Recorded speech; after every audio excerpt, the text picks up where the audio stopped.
You're listening to the Screaming Pods Network.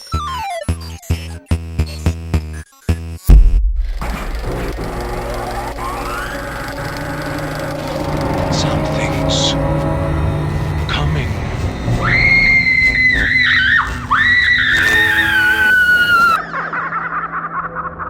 Stand by.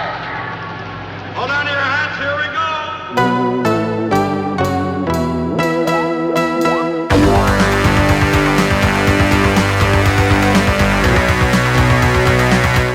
Welcome to the Screamcast episode 158. I am Sean DeRager. With me right now is the man that I've been craving to hear his voice in my ear holes for a long time. It's Brett Henderson.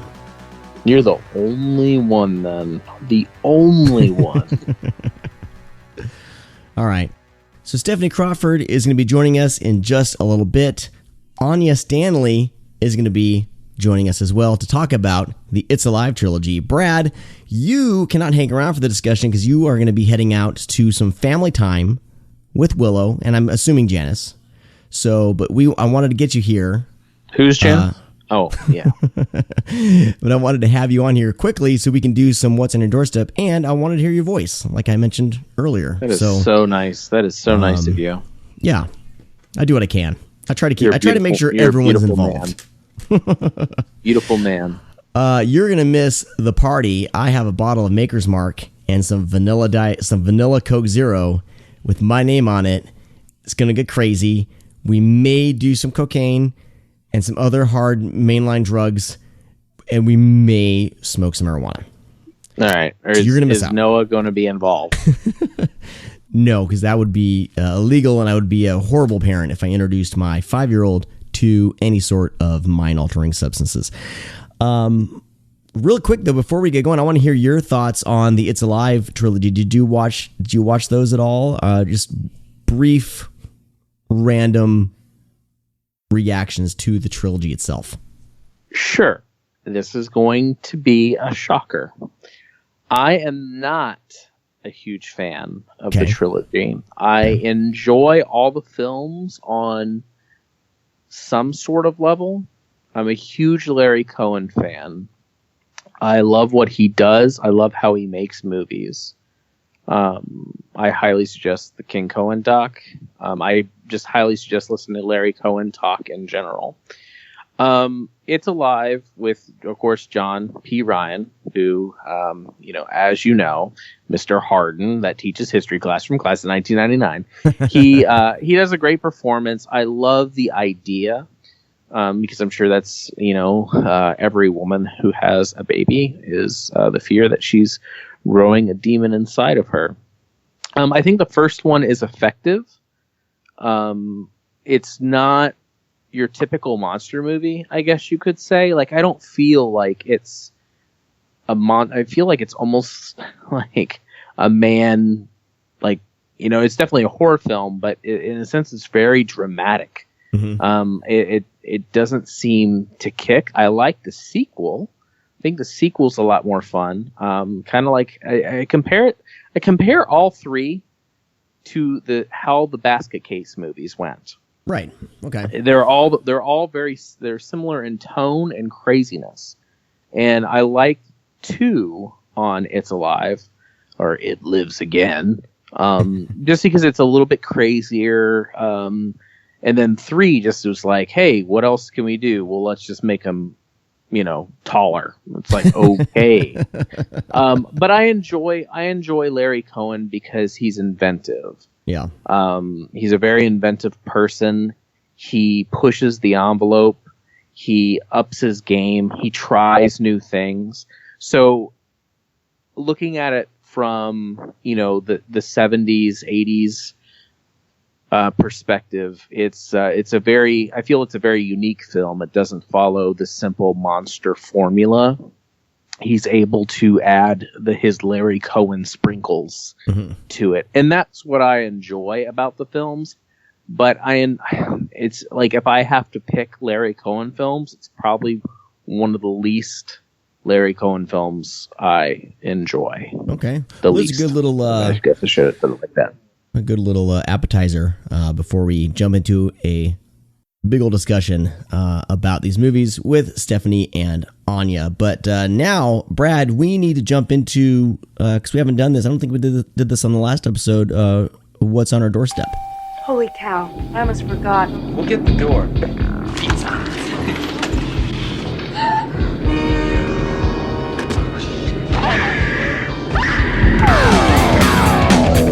Well, we kind of did like a mini one last episode, but we did a mini one. We did like 3 apiece or something like that. Yeah, it was like Vinegar Syndrome shit that we got from their sale. Yeah, you want to go first? Are you gonna do me? I'm trying to think. I haven't watched too much, but yeah, there's a couple things I can talk about. I got Extra from Second Sight Films, and I popped that sucker in, and goddamn, what a movie! That birthing scene, huh? It's amazing, incredible. Just a batshit fun flick. Definitely a bang up job from Second Sight. There's 4 versions of the film on there. I almost had a panic attack when I was opening up, when I put it in and said there was 4 cuts. I was like, oh shit, which one do I watch? I opted for, which was probably the best idea, the original theatrical cut. So yeah, I think that's the best way to go. There's a lot to dive into on this one, on that one, and definitely worth a grab if you want to import this in. I think it is region free. You know what is interesting, since you mentioned that, we talked about the basket case and It's Alive movies. The Extra movies are similar in that tone too. Yeah, like definitely. All 3 Extra movies are very similar to how the tone and even the themes kind of roll. I mean, Extra is a different animal, but still, or a different monster. They're a fun little batch of movies. I think Extra is definitely, out of the 3, my favorite.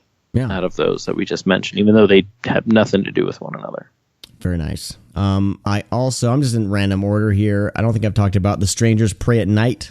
I picked that up, and I'm a fan of the original The Strangers. Like that movie. Yeah, I like the original too. Like hardcore affected me. Like, because that movie is an exercise in tension and terror, and it's an amazing horror film. And I've just got the Scream Factory collector's edition of The Strangers. So I'm gonna dive into that. But yeah, Strangers Pray at Night. They kind of go away from the kind of the psychological terror of a home invasion. It's more of a slasher vibe to it. They kind of play it.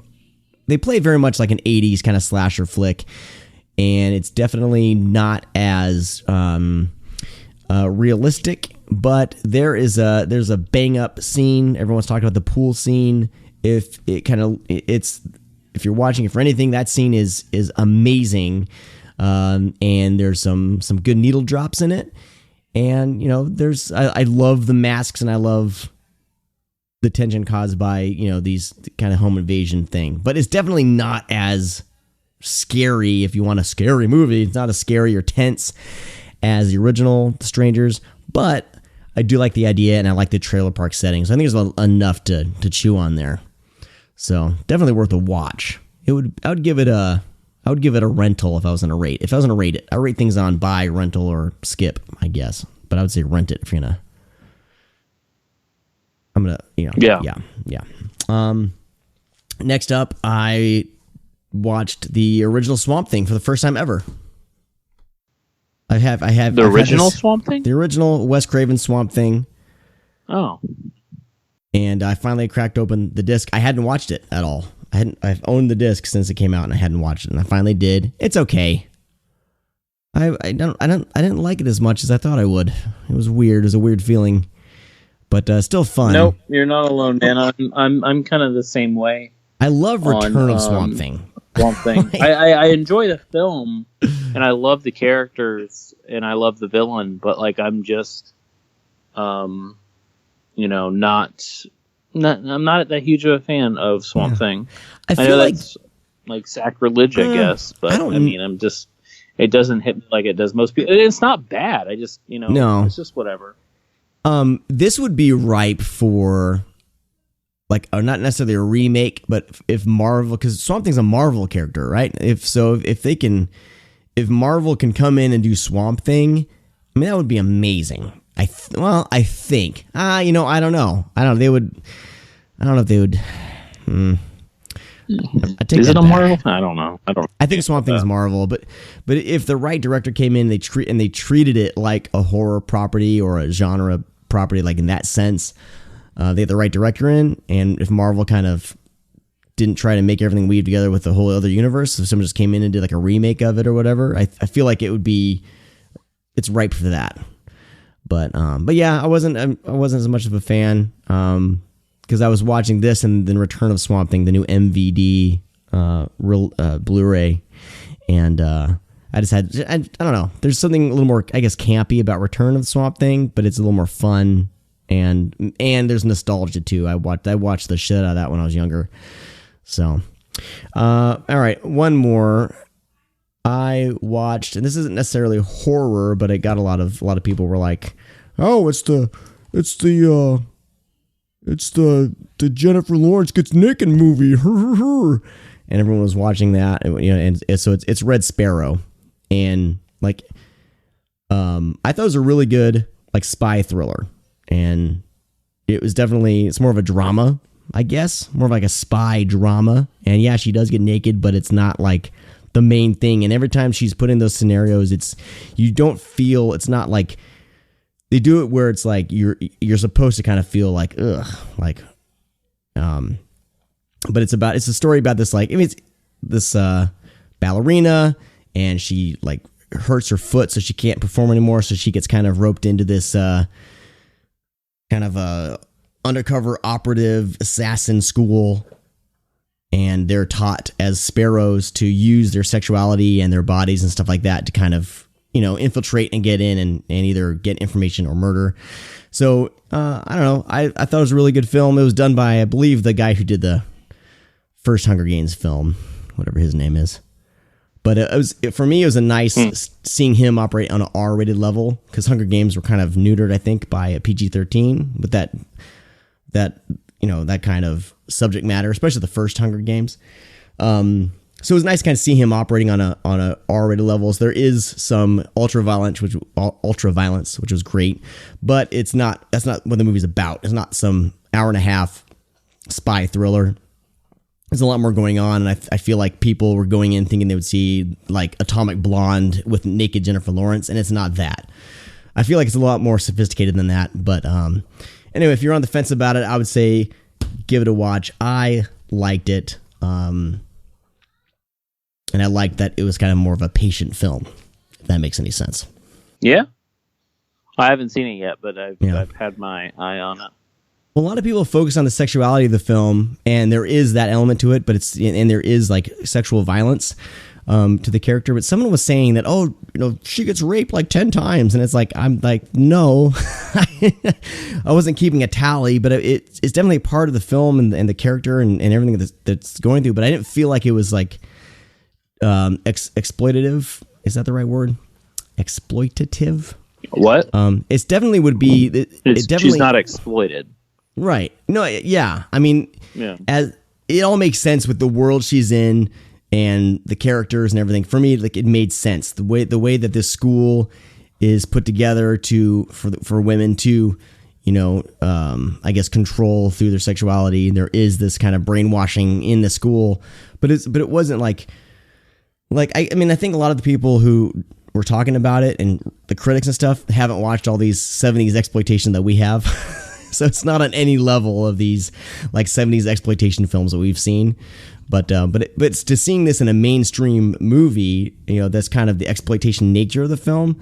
I was like, I had to applaud that, because you don't really, like, a lot of directors and studios don't have the balls to kind of put something out there like that. So I don't know. For me, it made sense with character. I enjoyed the film. I thought Jennifer Lawrence did a pretty decent job. She's trying to do a Russian accent the whole film, and she does all right. And I like her as an actress. I think she's fine as an actress. I think she likes to try different things, and I can respect that. So anyway, that's enough about Red Sparrow. But it was a nice surprise for me. Good to know, Sean. Good to know. What about you, Brad? Oh shit, me? I only have 50. So let's get down to it. Do I need to take a some of pee these break? I won't spend a lot of. Maybe. Kidding.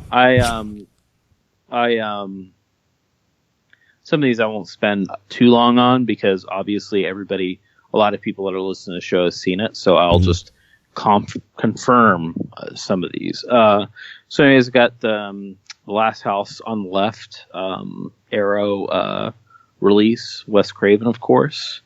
Definitely the best the film's ever looked, which I was very happy about because even the DVDs of this movie have been kind of shit.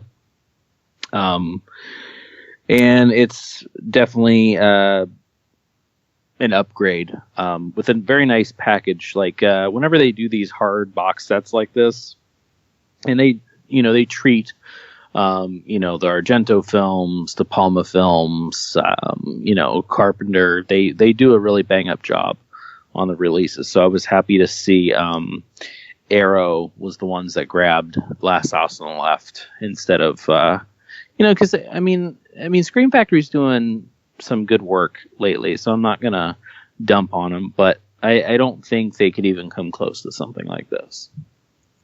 It's got a booklet. It's got a stat. Dude, the things that are stacked on this Blu-ray are insane. Like, it's just a long fucking list of interviews and everything. Like, I've never seen... Like, I think this might be the most stacked Blu-ray I've ever seen. So Nice. If you're into special features, it's 100% and a great transfer. So This is one of those films I'm more interested in the behind the scenes and the interviews and than I am the actual film. And I've actually never seen the original Last House on the Left. I've bought it on DVD, I've bought it on Blu-ray, and I bought this one, and I've still never watched the movie just because I feel like and I've watched the remake. I feel like this one, with its history, I'm like, original's different. Yeah, the remake, made it into kind of a revenge slasher. Well, they didn't. I don't think they wanted to be. They didn't want to be mean. And Right. that's the problem with the remake of Last House on the Left is that, it's not mean. I mean, no, it's a fucking mean movie. Yeah. So every time I sit down, I'm like, oh, do I want to watch this? And I'm always like, oh, God, I don't know. I need to just force myself to watch it. No, I honestly, I think it's an important film. And like with the revenge part is insane. It's so good. Okay. Like, it gets so crazy, man. Like, it's really, really crazy. So, what were your thoughts on the microwave I kill would, in the remake? yeah, that was like at the end of the movie, wasn't it? Yeah, it's so bonkers that's the thing with the remake. It just ratchets things up to just go kind of bonkers slasher movie crazy. Whereas I feel like the original, from what I've heard, is just completely realistic and different. It just a dirty, grimy film. But not played for like, oh shit, yeah. It's played for, I feel like it's played differently, but I need to watch it because I'm talking out of my ass right now. Yeah, it's good. Next up is, there's a few arrows in here. I don't know if we talked about the release of Basket Case, but I like the Basket Case movies. I think they're a lot of fun. And I own that Steelbook triple feature thing that came out a couple years ago. Mm-hmm. But they're just really just high definition transfers on the Blu-ray. They're fine. But this 4K transfer they did, man, it makes the movie look even grittier and more slimy and dirty because it's just a beautiful, beautiful image. So the Basket Case release, because it has that New York, grime, and that's what this movie's about. A lot of Hendelander's films are like that. And any film that's in New York that's set in the fucking 70s or 80s, you really need to have, like, I love I love picking up those Blu-rays with new decent transfers, because it really shows you a little bit more. It's a little bit dirtier, and I like that. So I mean, the people have seen Basket Case, so that's fine. Next up is another one that everybody has seen, but again, the transfer is great. It's because this got dumped on Blu-ray a couple years ago. I remember it was like Killer Clowns from Outer Space, Texas Chainsaw Massacre 2, all of them got dumped on the same day. Well, this is the upgrade for Killer Clowns from Outer Space, and goddamn, it looks good. Another stacked Blu-ray, and I actually got to some of the special features on this, and it was, stuff with the Kyoto brothers, interview with Suzanne Snyder, which I've always adored her 100%. So a lot of special features, a lot of fun, and of course the Kyoto brothers put all of their effort into helping Arrow with this. So that was nice. Really, really nice to see, and because that movie's always it's always been around because the filmmakers really love it, and Grant Kramer really loves it, Suzanne Snyder, they're very proud. Everybody loves that movie as far as the cast and crew. So it was really nice to see continuing the love behind this. I mean, they just adore this movie. They love it. And it's so stupid that somewhere or something they can't make sequels to this. Ugh. It's been talked about for years, but it's so silly to me that we have, 4 relentless sequels. We have, 16 witchcraft movies. But we can't get a fucking Killer Clowns from Outer Space sequel that seems like it would be fairly easy to do because it is such a beloved movie, and it's also kind of family friendly. And I don't understand why it wasn't bigger. And I know that the budget's always been the issues because the Kyoto brothers basically, run this show. Why can't they do a sequel? But anyways, hopefully one day. I don't know if it would work now. But I wouldn't be opposed to seeing a Killer Clowns from Outer Space sequel. It would work probably as a remake-will kind of thing, Yeah. If that ever happened, that would probably be the way to do it. In my opinion. But what do I know? I'm not a filmmaker. The next one was an upgrade. I think I talked about this film not too long ago, but it's one of my. There's a few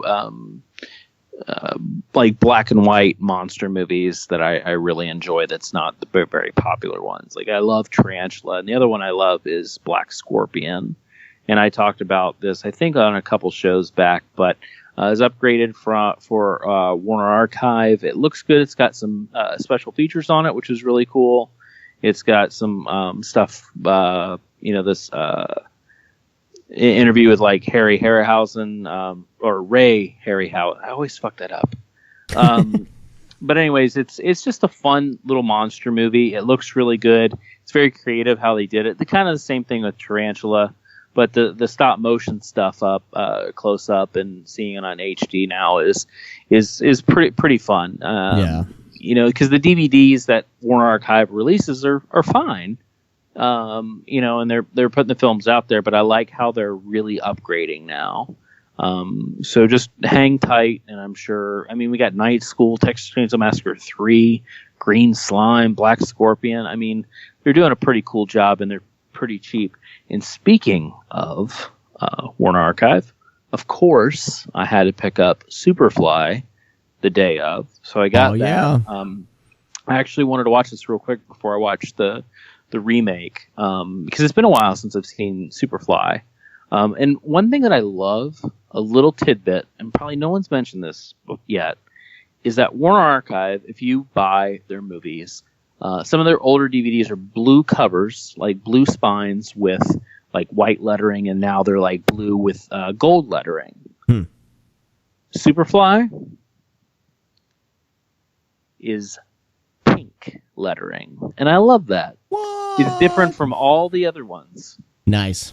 Yeah, that makes so much sense, though. I mean, yeah. I just love how they take notice of that. But anyways, if you haven't seen Superfly, you need to get to it. It's a fun crime movie. its dialogue is great, and I tell you what, the character Priest is played by Ron O'Neal, just a fabulous character, and it hits this like ultimate badass, and I love like how confident he is, and that's what makes the movie, I think. And then if you haven't seen the remake of Superfly, I highly suggest you do. It's definitely one of the best and awesome surprises of 2018. The biggest surprise that I've heard this year is everyone like praising the Superfly remake. I saw the trailer and I was like, oh hell no, there's no way they could even do that justice. I mean, Superfly is kind of a goofy movie anyway, but it's of its time and it's fantastic. So I was like, how would they remake this? And everyone that has seen it, that I trust their opinion on, has like loved it, and it's at the top of all their lists. So, dude, it's I can't so wait good, to see man. this. Yeah, and that's the thing is like, you know, I remember not too long ago, a couple months ago, I tweeted about it because somehow I came across a making of video, and I was like, they remade Superfly, and they're looking at it. It said it comes out in 2 months. Like, what the fuck is happening? And then, like, it gets closer and closer. They're not doing any press screenings or no publicity for the film, and I'm like, oh man, yeah, it's one of those things. I don't know what the fuck they were sitting on, but I mean, this is going to be some like dread Den of Thieves bullshit where the movie's so fucking good, but it bombed at the theaters and no one paid attention to it. I know, man. So. Den of Thieves, that one came out of nowhere, and it's a bit, you know, the end gets a bit of a stretch, and you're kind of thinking like, how did everything happen? But dude, Den of Thieves is a fun, yeah, man, that's little a good flick. Action heist flick. Yep, no, I agree. Next up, Gerard Butler in that is insane.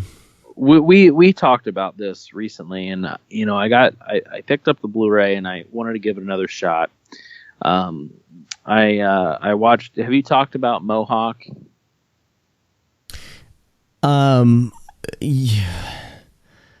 I have not. I've been wanting to watch it, and every time I want to watch it, and every time I see the costumes and the pictures the stills that I see, I'm just like. Yeah, I get cold feet every time I go to buy it. Talk about it again. I just need to watch it, but because some people love it, some people don't like it. I mean, it's just And Ted's a good guy, you know. It's one of those things. I love Ted. I love We Are Still Here. This is an ambitious movie for him, but I think I watched this as a screener for a festival, and I was really, really excited to see it, and I gave it another shot. Because I just was like, man, maybe I had just had some really, really high hopes. Because I love the stuff that Ted has written that he's helped out with, and I've also loved his, you know, directorial debut. You know, We Are Still Here. So I was really excited, you know, because it's a completely different direction from what he's used to. But I watched it again, and it was tough for me to get through it a second time. It's very ambitious. But yeah, I just don't know what it's accomplishing as far as like a movie, because I feel that you know, like I said, it's really tough when you rate a Friends movie, because you know, on a personal level, as you know, I don't really consider myself a critic, but of course that's what we're doing on here. But as a friend, as a critic, and you know, I want people to trust my opinions. I'm not going to be biased. Like if I know you and you made you know, a not so great movie, I'm just going to say, man, I didn't enjoy that movie. I might go a little bit easier on it, not, you know, completely trash it because I don't want to hurt your feelings. But for them, and I honestly, I don't really do that in general. But unless it's Deepwater Horizon. So yeah, I don't think you'd have heard that director's paths, I'm gonna feelings. Tell Peter Berg how much I hate him. But anyways, with Mohawk, there's a lot of potential, and it's very ambitious. But the whole time I'm watching it, I'm feeling that it's shot in someone's backyard, and they're using sets from some school play. And and I don't feel like the authenticity to the time. I feel that it's too cheap. And of course, I know it can't be bigger because it is an indie low movie budget on trying to do such an ambitious story. It's just really, really hard to get into it, and it's harder on a rewatch. So, all right, well, and I'll end up watching it. I'll probably end up renting it at some point. I mean, I know people like it, but again, like, it's one of those things where I don't know if people are just saying that because, I mean, Ted's a very prominent guy in the industry. He's a very nice guy. He helps out like with a lot of projects. He responds to my tweets. Yeah, he's just a very good guy, and I've always liked Ted, and I love We Are Still Here. It was one of the better horror films of that year. Yeah. It was one of my favorites at South by. I loved it. I think it's great. I mean, he's fucking channeling Fulci like a motherfucker, but like this, I couldn't get into it. So, obviously I'm going to watch whatever he makes next. I think, he's very, he did a good job with what he had. But it just didn't hit it for me. So anyway, unfortunately, I feel like sometimes when this happens and people notice this, but people praise films anyway. Like I feel like maybe it's one of those things. It's a budget constraint, and he probably deep down knows he did the best with what he could do with the money he had. But it's tough, man. When you have an ambitious script, and you're not given a whole lot of money to work with, it's I would hate to be in that situation but I don't know.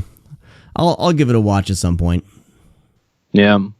Next up is I think I talked about this film a couple times, but now it's finally released on Blu-ray. It's on demand, and I highly suggest it out. It's one of my favorite movies. I saw this movie like 2 years. Can't remember when I saw this fucking movie. I think I saw this movie like 2 years ago. Now it's like officially like out there. So, anyways, Derf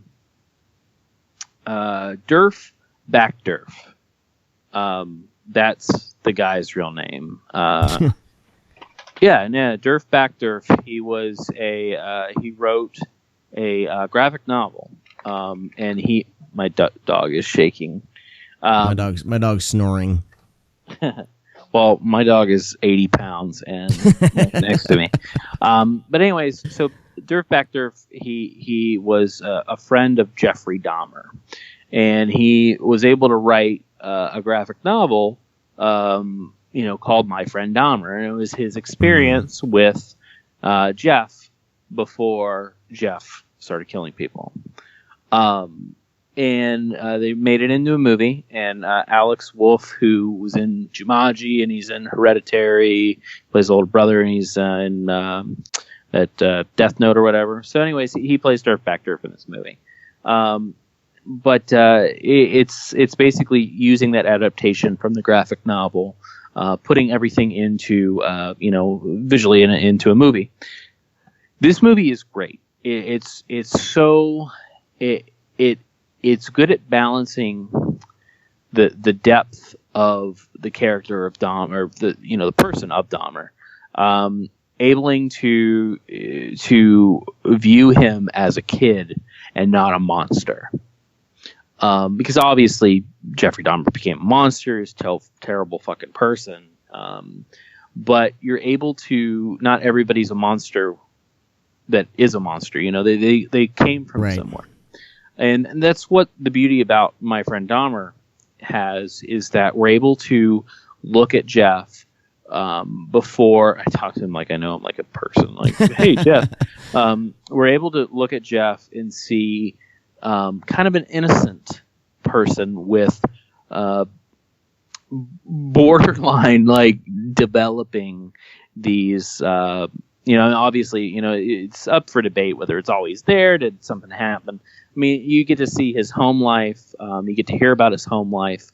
It's very accurate to what happened. They don't really stretch the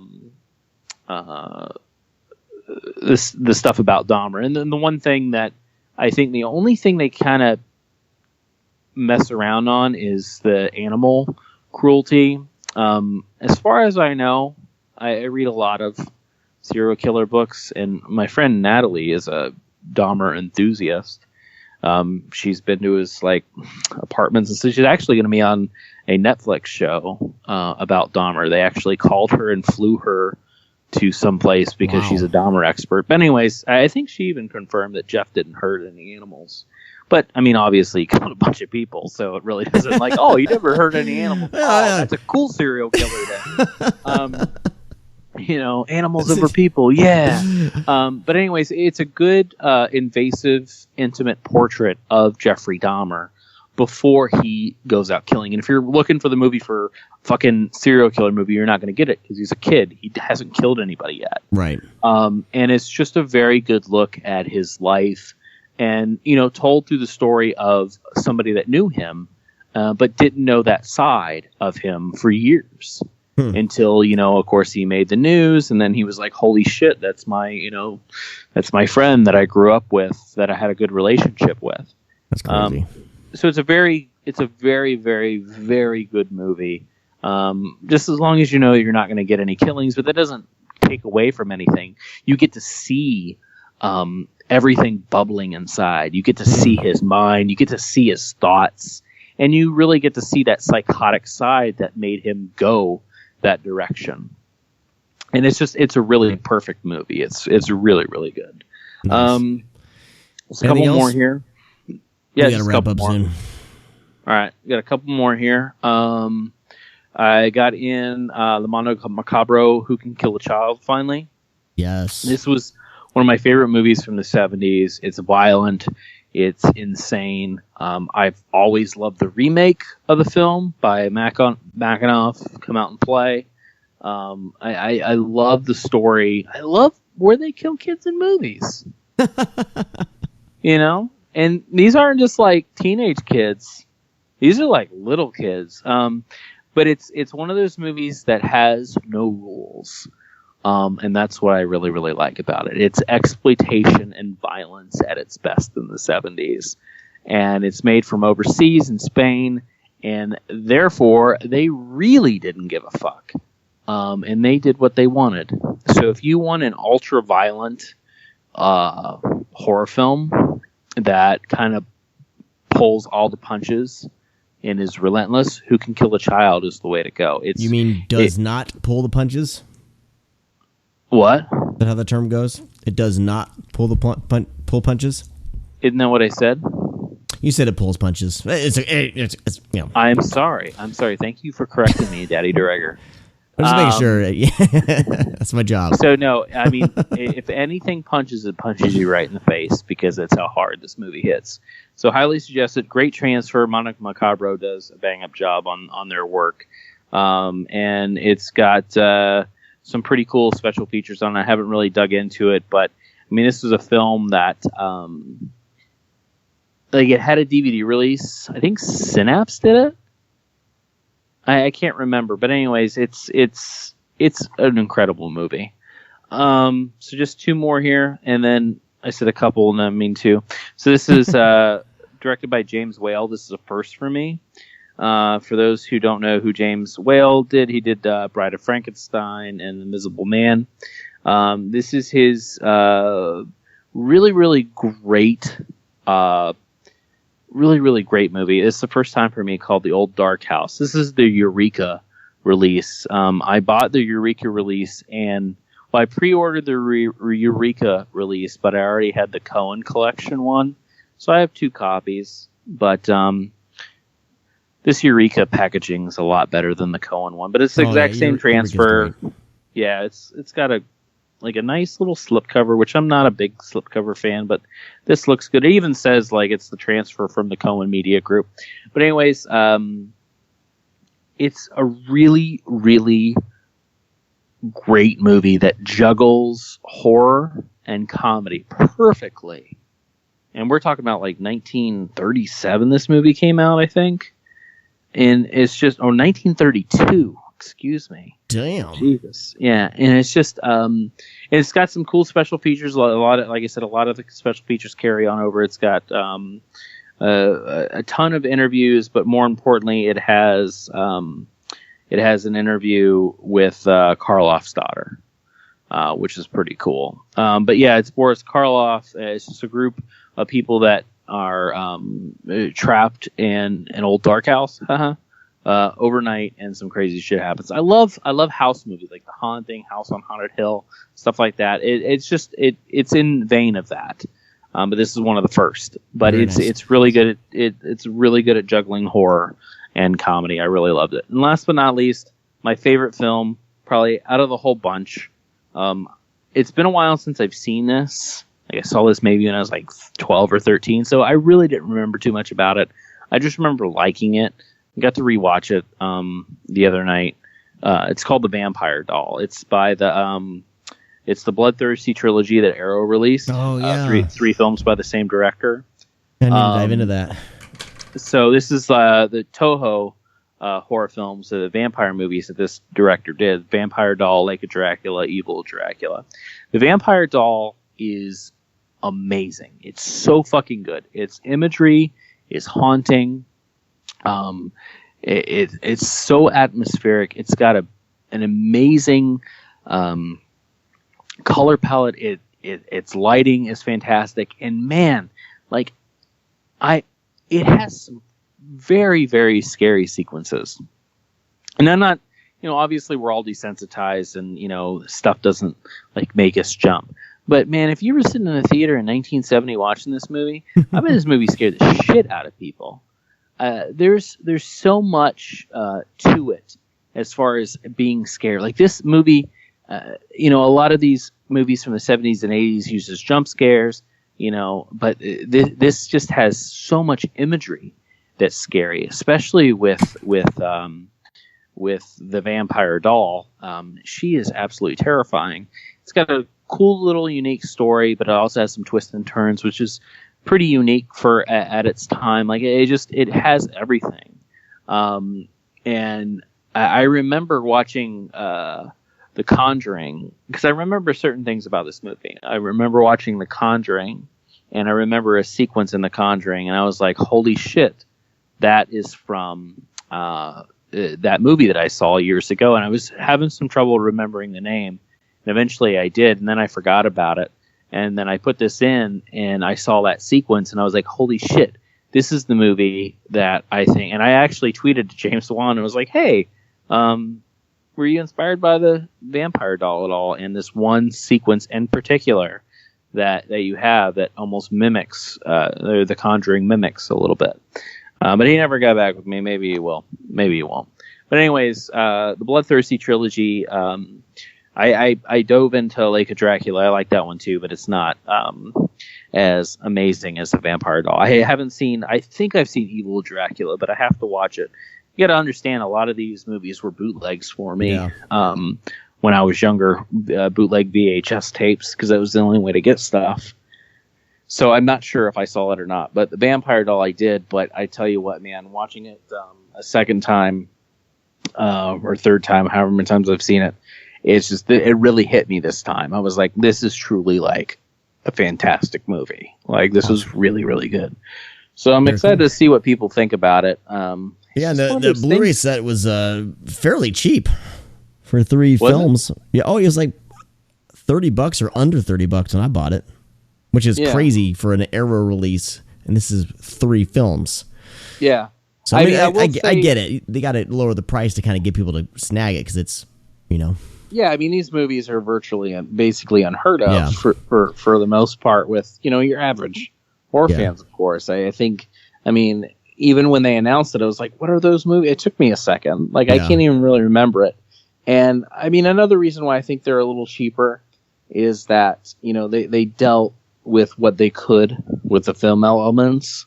Like, these movies aren't amazingly, amazing transfers. They did what best they could. They still look really, really good.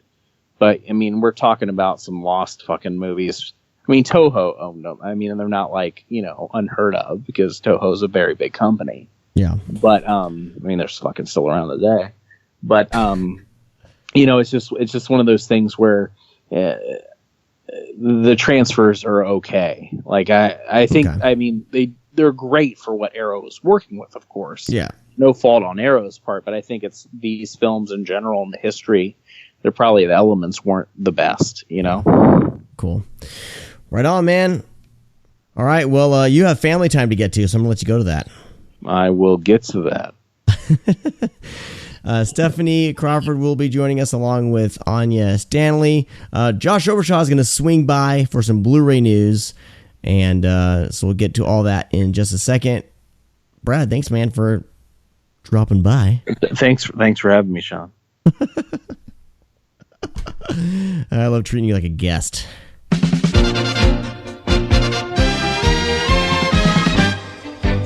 Josh Obershaw now joins us to give a plethora of Blu-ray release news. Josh, what's up, man? Well, I wouldn't say it's a plethora. It's kind of a light on the news this time around, but some fun stuff. What do you have for us? Okay, well, this is going to be old news by this point because Severn is having a big, sale, much like what Vinegar Syndrome had during Memorial Day weekend. It ran from, I think, the 22nd to I don't have a calendar on me right now, but this past weekend. And the big news is that they're going to be releasing the movie Combat Shock. And for pre-order those 3 days. And as it stand on Sunday night, there were only 250 copies left available out of 2,000. So wow. by the time this episode, that's going to be gone. Yeah, I didn't know if it was just their limited edition package that only had that many, or if it was actually like, they only have 2,000. They only did 2,000.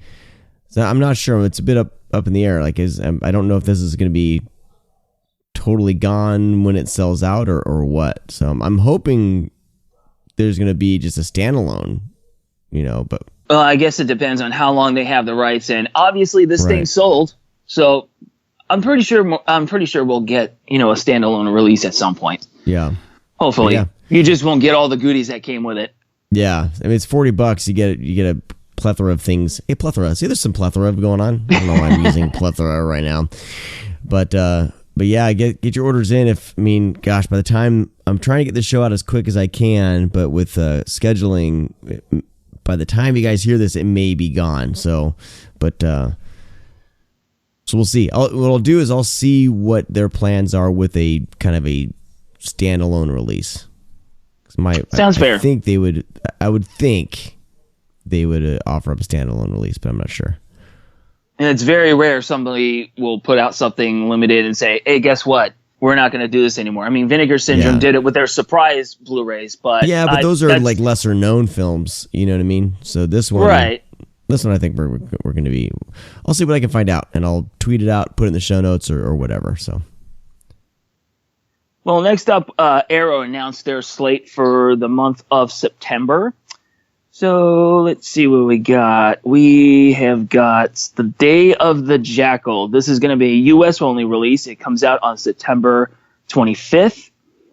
For both U.S. and U.K., they're also putting out The Baby. And let's see, U.S. and U.K. for September 17th and 18th, that's going to be The Pajama Girl Case. And next is Horrors of Malformed Men, That is also coming out on both sides of the Atlantic on the 17th and 18th. Incident in a Ghostland, that one comes out early in the month of September 3rd in the UK only. But the big title is Heathers. Yeah. 1989's Heathers. That is a UK only release. That one comes out on August 20th? So they're going a little early with that one. Wow. Yeah, this is a 30th anniversary restoration. I'm curious how this would look compared, because I think I have just the standard, studio release that was put out. But yeah, it's a shame that it's going to be region locked. Another reason I need to get yourself a region free player, everybody, because this is going to be probably the definitive edition. Unless, sometimes what happens is they'll release something like this, and then they'll eventually get the U.S. rights, and they'll put it out later. I haven't heard anything with that. I don't know who if anyone else is releasing this. But yeah, this is like, I'm excited about this one for sure. Oh, me too. Heathers is one of my favorite movies of all time. And this, when I read that this was going to be region locked, I just threw up my hands and said, "That's it. That's it. I'm getting a region free player. That's all there is to it." They're pretty affordable now. You can get a pretty affordable one. Yes, indeed. Awesome. So once things get settled on my end, that's exactly what I'm doing. So yeah, Heathers 30th anniversary restoration coming to Blu-ray. Very nice. Ooh, got locked down on my phone. Hold on just a second. Okay, here we go. We're back in business now. Now, another company that announced a slate of movies is our sponsors, Vinegar Syndrome. They announced their July package. And this is going to be a chunky one because they've got House of the Dead. It's going to be a limited release with slipcover. A movie called Buddies. And we got some naughtiness with liquid assets, not to be confused with corporate assets, I guess. And let's see, is that a DVD only? No, that looks like a combo pack. But the DVD only is called Showdown. And we've got 2 more volumes of the 5 Films, 5 Years collection. Let's start with this one. This one is... Yep, this is sexy time. Dracula Sucks. The aforementioned corporate assets. Vixens of Kung Fu, Tropic of Desire, and Baby Rosemary. The next one... Baby Rosemary title. Right? Next one, we've got Cry Wilderness, Vampire Hookers, Evil Come, Evil Go, The Cutthroats, Teenage Seductress. Nice. So that's... Yeah. So it's good that they're actually doing more of those because I think a lot of people are asking for a lot of these movies on Blu-ray, but now you can get them. Yeah, these sets are fun. I think this is the first time that they've included them in a monthly package, I think. But yeah, I'm really, really pumped about these ones. For $28 by themselves, they're a deal because you're getting 5 or 6 films, 5 films. Yeah, 5 films, 5 or 6. It says right there in the title. 5 films. And they're awesome. So yeah, and I just want to clear just something up. The House of the Dead that I mentioned is not the Uwe Boll movie from 2003. This is this is from 1978. So obviously I've never seen this movie, so I know Brad was excited when this got announced. Yeah. So also known as Alien Zone. Exactly. So everybody calm down. Vinegar Syndrome didn't lose their shit or anything. So what else have we've got? That's it for Vinegar Syndrome. We've got, from Warner Archives, they're going to be putting out a Blu-ray of Village of the Damned. That one doesn't have an exact title, but it's supposed to come out sometime this summer. Okay. And finally, Kino Lorber is putting out Cabin Boy on September 18th. I know it's not exactly in the Screamcast wheelhouse, but this movie is insane. I've never seen this one. People always reevaluate a film after 10 years and kind of or so, and sometimes movies are age well, sometimes they don't, and sometimes people try to project that they have aged well. But this one was like was trash when it was first released, and I never saw it because of the reviews were so bad. But I'm interested in catching up with this one because it is a pretty creative film in a sense. I believe it gets pretty bad shit from what I hear. So it's totally bad shit. Like I remember seeing the TV ads for this, and I looked at it going, "Wait, this looks so crazy! I've got to see it." And when I first saw it, I didn't know what to think of it. I was just like, "This is stupid." So I never saw it again. I never really paid that much. I never gave it a second thought for, maybe 20 years until me and someone I knew decided to rent it one night, and second time around was even better. I got it the second time around. So it is one of those movies. Yeah. So after about 20 years, I totally have a different opinion of it. And I can't wait to get this one. All right. I mean, if you smoke weed, it's maybe a good movie to smoke weed, get stoned and watch, apparently, from what I hear. That doesn't surprise me at all. Very nice. Yeah, I'm excited to reevaluate this one. Cool. Well, that's all the news I have, Sean. Okay. Thanks, Josh. We'll talk to you next time. Talk to you guys later.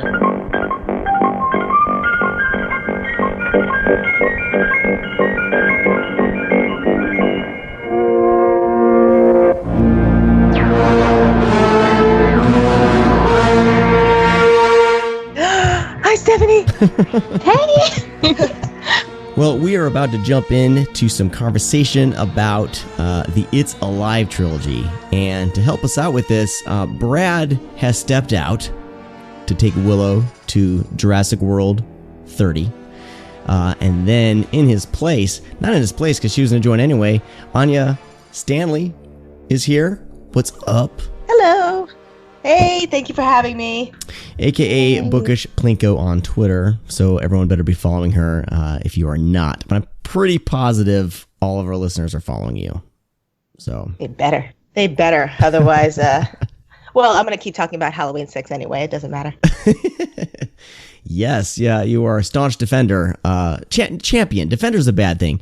A bad way to... champion. I mean, I'm okay Halloween with 6. like saying it's like not the best Halloween film. That's fine. I'm okay with Defender because there's an acknowledgement that it's not Citizen Kane. It isn't. Okay. And I'm okay with that. Now, but I am also a champion of it. Yeah. Theatrical cut or producer's cut? Oh, producers. We don't talk about theatrical. Okay. We don't do. Awesome. Well, thank you for joining us. Super excited to have you on. I've been trying to think of an excuse to have you on the show since last time. So I'm glad that it worked out for this. And I figured, It's Alive. We're talking about, mutant killer babies. So I needed to have a mother on here. No offense, Stephanie. Yeah. Yeah, rub it in. Thank you. I mean, are you calling my children mutants? I think they are. all children in some way or another are mutants. They are. They're very monstrous. They're awful. Awful little abominations is what they are. I always tell people after having 3 kids, I'm like, newlyweds or new couples and stuff, talking about having kids. I'm like, how long have you been a couple? Don't just jump into kids because we did, and it was ridiculous. And it's a lot. But I love my kids. Don't get me wrong. They're awesome. But, if you're thinking about kids, maybe wait a couple. Let that kick around for a couple years. That's all I'm saying. I mean, I feel like the It's Alive movies are a great method of sending that message across. Just saying, you know what, maybe hold off a little bit. Maybe worked on me. Right. They should show these films, at least the first 2, in like, sex education classes. Yeah. If we're going to go abstinence only, we might as well work the It's Alive movies on. Why not? Gotta give the kids some kind of fun, and It's Alive will do it for them. Awesome. Well, these just came out recently via Scream Factory in a nice little box set. And so when this was announced, there was much rejoicing. Everyone was excited. I had never seen any of these. So these were a dark spot in my my horror watching. So I was very excited that my first viewing would be on Blu-ray. You know what? I think I had the DVD and never popped the DVD in because I just had it's into the stack. I hadn't got around to it. But I wanted to ask both you, Anya, and Steph, what's your history with the It's Alive movies? I saw the first one when it was on TV when I saw it, and it was, I had to be like 12, 13, somewhere in there. And so at the perfect age to see a movie about monster babies, I guess. Mm-hmm. And I think I had recently gotten like the talk from my mom about how babies are made and all that stuff.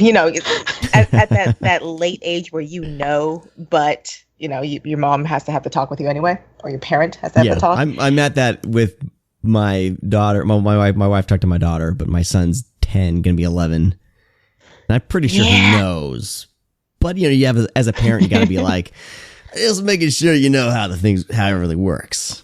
Right. Just My making son sure. Is 10 and it's the same thing where I think he's got a good idea of how it works, but I feel like I'm mostly there to dispel any wrong ideas about how it works. The rumors that go around when you're in middle school about right.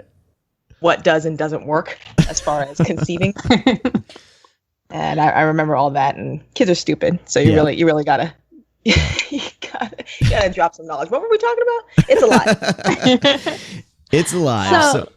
So do you think either of you are going to work this into your talk? I should. Like maybe clear it up and then kind of slowly bring this. It's like, okay, and this will sum it all up for you. I think so, because this Larry Cohen film ought to do it. Because the interesting thing about these, I feel like, they're almost, my daughter especially for sure could watch this, because it's not like there's nothing too gratuitous in any of these films, except for the possible, the birthing scenes, I guess. But even then it's not, I think this could be lumped into kind of introductory horror, I think. But Anya, you've been on this kind of journey with your oldest son. So what do you think? He hasn't seen this either, actually. I think the most shocking thing would be the birth scene. But my kid, he's a weird one, and he likes the goriest, most shocking scenes because of the makeup effects. He's the kid who likes to watch magicians and figure out how they did it. And so for him, like figuring out how they created this illusion is the be all and end all of watching horror for him. So if he were to watch the birthing scene, I know for sure that he'd be like, "Oh, look at the blood! Look at the puppetry here! I wonder who did the animatronics for this?" And yeah, he's a weird kid, so he's not the best litmus test for for other kids on introductory horror. But I don't think it's too bad for I'd say like older kids, And the subject matter alone is a lot for a younger kid to handle anyway. And it's the pacing is great for like adults watching the film, but for a kid, it takes a while for anything shocking enough for a kid to happen. Yeah. Stephanie, when did you first see any of these It's Alive films? I had only seen the first one before this box set. And it was maybe 5 years ago on DVD, so not that exciting of a story. But I beat you, so that's good enough for me. You did. No, I'd always there was this like used movie / record place up in Riverside called Mad Platter, and I would always go there. I think it's still there. I haven't been up that way. I used to work up there, and I would always, like, the owner knew me by name, or the manager, but they always had like these It's Alive movies in the DVDs. And like for the longest time, I would kind of browse past them because I hadn't seen them in it or anything. And I finally bought, this first one. So yeah, I was excited to kind of finally get to this for sure. Let's go ahead and jump into the first one. So we'll talk first about 1974's It's Alive. So this is by Larry Cohen, as we've said. This I'm seeing that this was rated PG. This first one. I don't know if that's. I don't know. It's number 1 on IMDb. Number 2, it was 74. Right. So it was back when it was PG, R, or X. Yeah. So I don't think there was the. I don't know. I don't know what I was thinking. Anyway, well, yeah, kind of proves that's what you're saying, though. It's not very gory. There's not sex or anything like that. So I don't know. It's one of the few films they would probably prefer to be R, but they're like, sorry, guys, you're going to have to get a PG for this one. Yeah. But I mean, there's no nudity or anything in there, is there? Yeah, there's the first kind of attack scene, which is pretty, for its time, I would consider pretty graphic. But but I think it ups the ante in the second one, which we'll talk about a little bit. But this one out of the 3, for me, I popped this in, and over my lunch break at work, so it took me like 2 days to watch this. But I popped it in, and I didn't want to go back to work. Like this one, the first one for sure out of these other films really like had me tense. And the beginning and how things pan out for them going to the hospital and those scenes there, like this one, like it really did feel kind of like the tension and dread in this one in particular. And because it plays with a lot of different fears as a parent. Of course, you always, when you are first going to be having a kid, you want them to make sure that there's no problems. And I remember like when we were having our kids, they're like, my dad would be like, well, how's all his fingers and toes, right? This stupid joke. But that's, you think about that as a parent, and you want to make sure everything goes smoothly. And this one played into all that, I think, perfectly, and almost more than it being like a monster baby. Like that was just part of it. But I really did. I was on the edge of my seat with this one. I was wondering, how you both felt about that out of the three films. I think that there's like a lot of obvious Frankenstein parallels, not just from, obviously the film's title, but there's even like a sequence in the film where Frank, the father, he's reminded of watching Frankenstein, the movie. And he kind of seems to see the kid as his kid as kind of symbolic of that monster of Frankenstein's creation. And he kind of sees himself as having sinned in a way as the creator of that creature, or a partial creator. And so he denies this kid, his son, and joins like a hunt for him at first.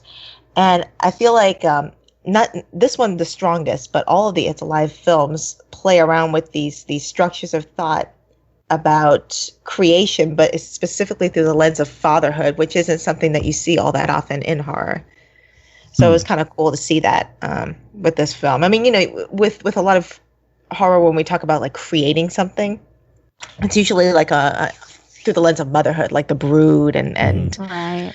Stuff like that. And so this one was kind of a welcome, a breath of fresh air. In that sense. And I wouldn't have expected that from a Cohen film either. Not to say anything bad about Cohen, it's just that's not what I would have expected. In a good way. And I liked it. And I think that, there's definitely a fear, a universal fear of creating something or having a kid with some kind of problem, not necessarily because you don't want that, but because or that you wouldn't like your kid, but because you don't want your child to be shunned in any way or any kind of stigma against your kid, which happens in the film. Right. Yeah, that's a wonderful lens it looks through, because it starts out with the classic like smoking in the waiting room, just a bunch of guys kind of detached from it, and it ends with him crying and screaming over his baby. And that entire journey, I think when you hear about a movie with the title It's Alive, whatever it is, it's alive and deadly. That's not the kind of nuance and character journey you're expecting. But Larry Cohen, he was pretty open about how much Val Lewton impacted how he approached this movie. He was really big on not showing it too much, which of course he kind of threw out the window later in the series.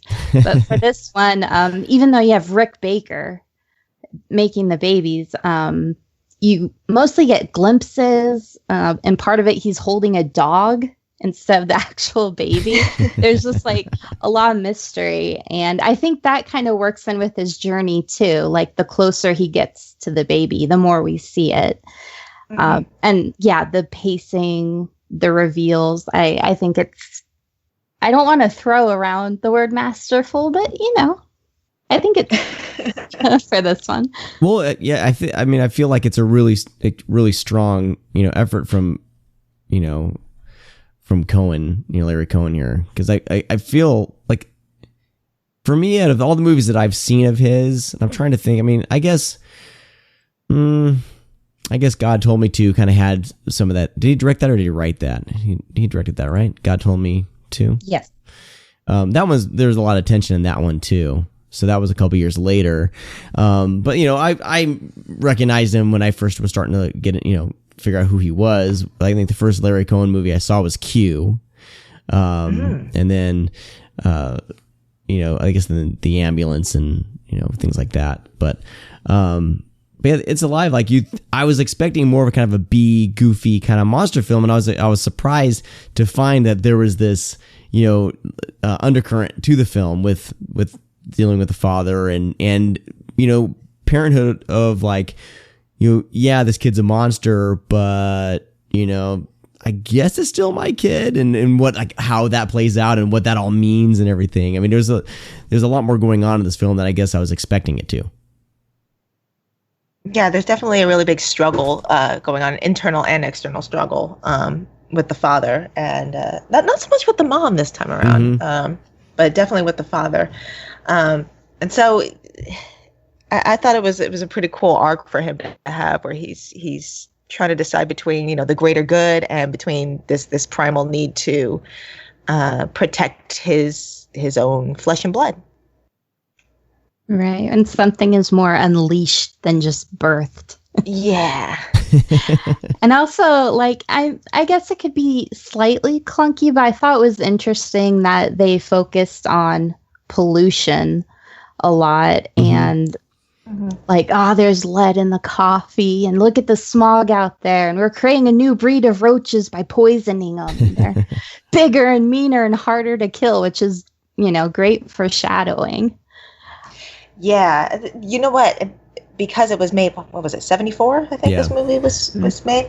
Yeah, in the 70s, they had a lot of that kind of eco horror stuff that was happening, trend wise, and not even just horror, like stuff like Day of the Animals and stuff where nature turns on you, the environment turns on the humans who've been mistreating it, and so this is it creates an interesting cultural undercurrent in the movie. Yeah.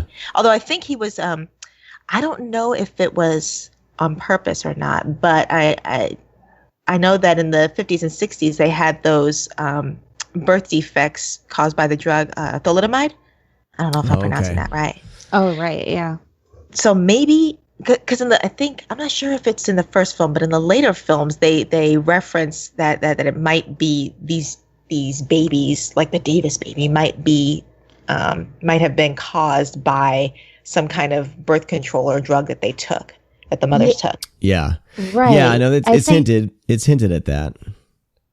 Yeah, I think the first one, it's more environment, and the second one, they get more into drugs. Oh, there we go. Yeah. But I guess that all could be connected, you know, with the environment and pesticides and all this kind of stuff and making these drugs. I don't know. But yeah, I was wondering, because I was watching it. I don't know if I missed them talking about all that, but I kept watching through each of these films. I was like, nah, did they explain how the monster babies are made? But it's not like in a film today, there would be like a whole scene, you know, at like a pharmacy or a pharmaceutical type company, and something would happen and that would be all explained. But they kind of keep it a little bit, I guess, vague. They're not, you know, I don't think there was a scene where she was like, I can't believe I took the pills. Or was there? Yeah, I couldn't remember. Yeah. I think it might be the second film. Yeah. Okay. I don't want to go off topic. I just have a really quick question for both of you. Has anyone seen the 2009 version? I was about to bring that up because I just noticed that. I know, shit, there's a remake. I think I was looking for it on YouTube. I was looking for the third one because I was like, there's no way I'm going to pay to rent the third one. And so I looked for it on YouTube, and I think it came up with something that was not the original It's Alive films. Mm-hmm. Was it under the same title? Yeah. 2009. Mm-hmm. Directed by Joseph Rusnak. I don't know who that is. Did anybody watch it? No. I did not. No. Okay. We just basically noticed that it's the thing. Well, now I'm gonna have to watch it. Now I gotta see what's up. Maybe. Okay. Yeah. Let's pause here. Let's all go watch it. Okay. And come back. I'm looking it up right now. So 2008, directed by Joseph Rusnak. Probably pronounced that right and did the wrong accent, but he's the director of The 13th Floor, and And I'm trying to see if there's anything else that he did. No strings attached.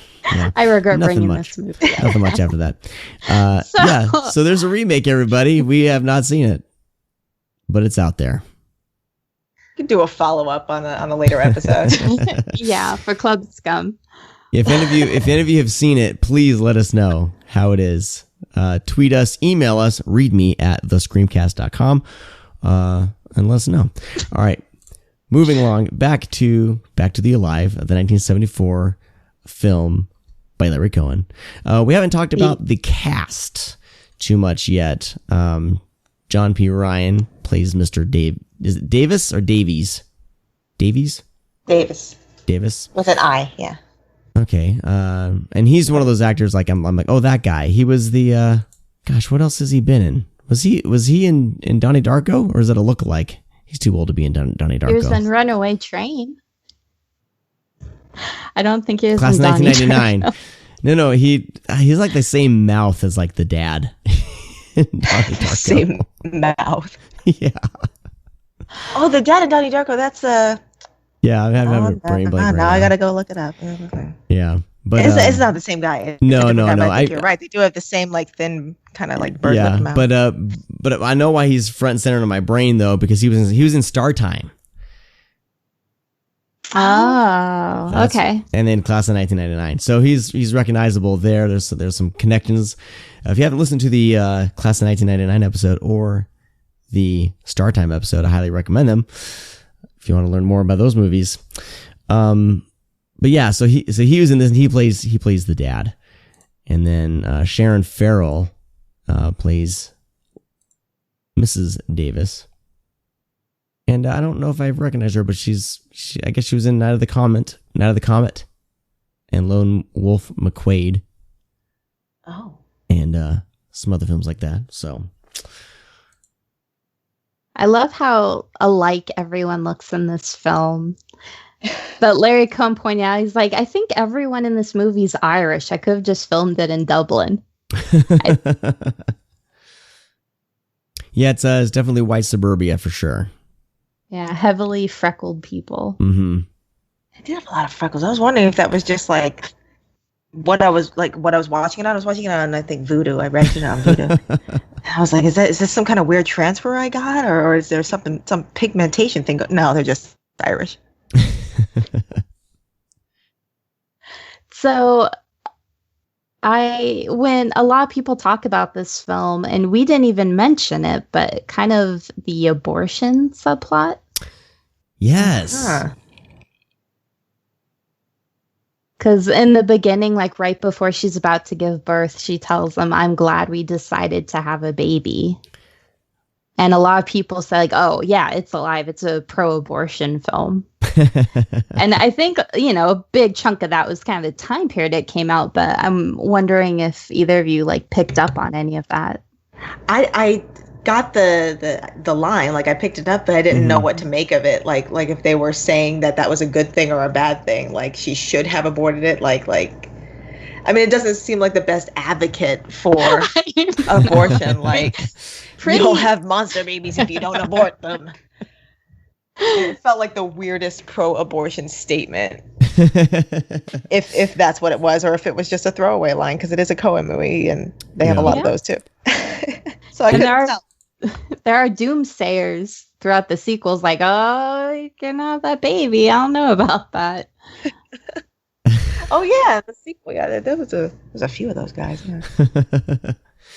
Well, the first one out of these three, I think, was my favorite. I had a lot of fun watching it, and like I said, like this one, it really kind of kept me going. I was really wanting to see what was going to happen. I was really invested in the characters. But that's what's great about this film too, is like they do keep, the monsters aren't front and center, and you can kind of take that as like a pro or a negative. Like I kind of wanted to see more of the monster, but I feel like maybe if we did, we wouldn't have had, been so invested with the characters. But yeah, I was trying to figure that out if I wanted to see more of the monster or not. And I feel like throughout all these, except for the third, maybe you still don't get a good glimpse of all these guys. In the third one, are you kidding? It's they practically have like a line in a musical of them. No, I said except for the third one. Walks around on the beach twirling a cane. Except for the third one. But they still kind of don't shoot them like head on. They're always kind of like at the side or their back. Yeah, they're kind of peripheral. They're in the shadows. They're there for just a moment on screen. I do like that. I feel like the fact that I wanted to see more of them, which I did. I think that it was a testament to the good creative decision to kind of keep them shadowed. I think that was a good. I don't know whose call that was. If that was a Rick Baker thing where he's like, maybe we shouldn't show these so much on screen, or if that was Cohen. But it was, I think it was a good call. Yeah. No, I'm a huge fan of this film. Should we move on to the sequels to see what we think about those? Yeah. But this one for sure. Like I would highly recommend It's Alive. The first one, I think is very strong and surprisingly effective in the kind of unsettlingness of it. So let's move into It's Alive 2. Or It Lives Again. Came out 4 years later, I believe, in 1978. Produced and directed again by Larry Cohen. John P. Ryan is back. Andrew Duggan is back. He was in the first one. We didn't talk about Andrew Duggan. But he's back. He plays the professor. I don't know how much he was in that one, though. So we have kind of... here we go. Like, we just had the one mutant baby in the first one. And then now we learn that there are a few... this is a phenomenon that keeps happening. And John P. Ryan is back as Frank Davis, and he is he's like kind of helping track down these monsters, these monster babies. I don't know if he has like some sort of sixth sense, but he appears to a couple and does some sort of test. Does he do a test? How does he know that they have they're gonna have a mutant baby? I assume that he had an in. He knew a guy or something like that who was working with the facility. Yeah. He's either just right ahead or right behind the death squad hunting the babies. Yeah, the baby hunting death squad. Which is a real thing in this movie. Yeah. They kind of take the Aliens approach in a sense where this definitely is bigger. There's definitely some tactical squads involved more than just kind of local city police. There's the kind of a hunt going on. It never goes the level of Aliens, though. Of course, isn't there a cheap zombie movie that is basically aliens with big mutant babies? Oh, I would like to see this movie. Oh my gosh, what movie is this? I'm trying to think. It's by let's see. It's like funny because I reviewed the DVD, of course, and I'm trying to find that. Back when we were writing reviews on the site. I'm gonna take too long to find this. So in this one, Frank tries to warn. Sorry, Bruno Mattei. Bruno Mattei. He did. Is it Island of the Living Dead? Hold on. Yeah, Island of the Living Dead. I think they become. There's like these weird zombie babies, or is it Zombies the Beginning? It's one of those two. No, it's Zombies at the Beginning. You just can't trust babies on an island. Bruno Mattei, big like there's zombie babies, and it's a direct ripoff of Aliens. Anyway, sorry, Anya, I interrupted you. Please continue. What was I talking about? Oh, he tries to warn these other parents, Jody and Eugene. And it's played by, who's it, Kathleen Lloyd and Frederick Forrest. Mm-hmm. And he just like shows up in their house, like when they're trying to have a baby shower. And they're like, "Who's this weird dude? Is he with you?" And he's really just on the couch. They handled that really well. I would she's not. Like, "Oh, I thought he was with you." Right? She's like 8 months pregnant, and she just like sits next to him. And is like, "Hey, you want some coffee or Tang or whatever it is that she offers to him?" Like it's nothing. Like some strange dude rolls up in my house, dude, at a baby shower, I'm calling the cops. But yeah, get the fuck out, man. Bye. They totally allowed him to speak his piece for the most part until Eugene was like, yeah, you need to get out with that conspiracy crap. And that's what he does. He tries to warn them about this vast conspiracy to murder their baby and other unborn mutant children. It's a lot to handle, really. There's a lot going on in this. Some soon to be parents to handle. But they are, I think they. What was it that convinced them to? Was it when Mallory shows up, when John Marley shows up, that they actually kind of come around? Yes. Yeah, and by the time they get to the hospital, and there's literally 5,000 cops outside of it.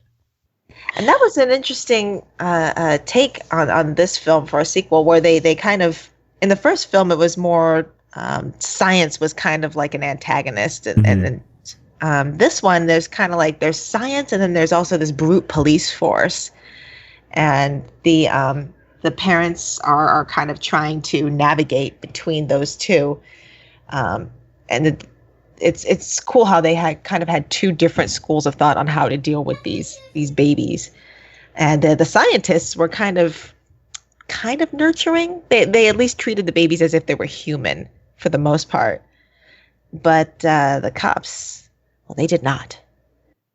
They wanted to snuff out these abominations immediately. Yeah. Basically. Treating them like a health crisis. Yeah. And that was pretty interesting how they went about going that route, because that's like two different conflicts going on in addition to what the parents are going through, trying to deal with this struggle, the same struggle that Frank went through. Right. Eugene goes through the exact same thing. Mm-hmm. Although I like Eugene more than I liked Frank. I don't know why. I like his arc, not necessarily him and his little pencil thin mustache, but it's his arc. Hey, he's a little bratty, but he's a little bratty. Yeah, he's a little kind of muley. But I think he's kind of given a more complex, meaty character arc than what most horror sequels call for. And I think that his struggle to accept his own child, it mirrored Frank Davis in the first film, but it was also really heartfelt in this film, at least for me. I thought it went a long way toward building this emotionally connective tissue that made the plot a little bit more harrowing than usual for a sequel. I wasn't expecting to enjoy this film at all, and I kind of did. Yeah, I agree with you, and I also think the wife role, Jodie, she had a much meatier role than the wife in the first one, which was great. It was kind of the perfect sequel build, really. I mean, you kind of have the bones of the first one, but everything was enriched. We got a little further with what we knew about the babies, how many people are getting pulled into the whole situation. It really didn't feel like a cheap, quickie takeoff of it. But I guess what happened was they originally released It's Alive in the theaters barely, and it immediately disappeared. And then 3.5 years later, Larry Cohen talked to the new head of distribution, and he's like, "Can you give my film another chance?" He looked at it, he's like, "Yeah." And I can't imagine this happening now, but he opened it wide. It became a huge success. So 4 years later, they're able to bankroll a sequel. Yeah, that's interesting. Like, they know that there's no way that would happen now. Yeah. I mean, although I desperately want that to happen with Annihilation now. Oh. Yeah. God damn it. It won't happen, but now I want it to happen. We have precedent now. Can we call Larry Cohen? Maybe he can give some tips. Larry, you did it once. Help us out. What'd you do? What's your secret? Yeah, because I mean, normally, because this is before the home video explosion, right? I mean, this was, people didn't have VHS as wide. I don't think so. Right? In 74? No, I think that this was back when they were gigantic and expensive, and there weren't a whole lot. Yeah. So you mean, because today, like maybe It's Alive would come out and a movie like that would come out and it wouldn't do well, but there would be word of mouth through either rentals or streaming, and then maybe a sequel will happen. But that doesn't always happen. Like Dread never got a sequel. And it was a really good movie. Oh, now we're getting gloomy about movies that didn't get a chance to deserve them. You didn't have there wasn't message boards and then Twitter and social media blaming people for the failure of a movie, and all that. So, hold on, my wife's texting me. Yeah, it says a lot about Larry Cohen's gumption. I think probably being the director, the producer, and the writer. Yeah. I can almost imagine him like sitting with the film and just staring at it and be like, God damn it, this deserves better. Yeah, I like how much thought was put into this sequel. He didn't have to do that, and he did it anyway. And I don't know. I'm gonna say it. I like the second one more than I like the first one. Whoa. I actually do. Yes, I do. Wow. I like it more. Really? Out of the three, I revisited the first one. I watched the second one, and I sat through the third one, and then the next day after I watched the third one, I went back and watched the second one again. But I still haven't gone back to the first. Really? So, yeah, that's interesting. I love the first one because like I said, like I wasn't expecting it to be tense, and so I was really invested. But yeah, no, It Lives Again, or It's Alive 2, definitely is a great sequel, and it feels organic to the first movie. It doesn't feel, nothing feels tacked on, nothing feels like, oh, we're going to do this again, just bigger and better. Like there is that, but they definitely,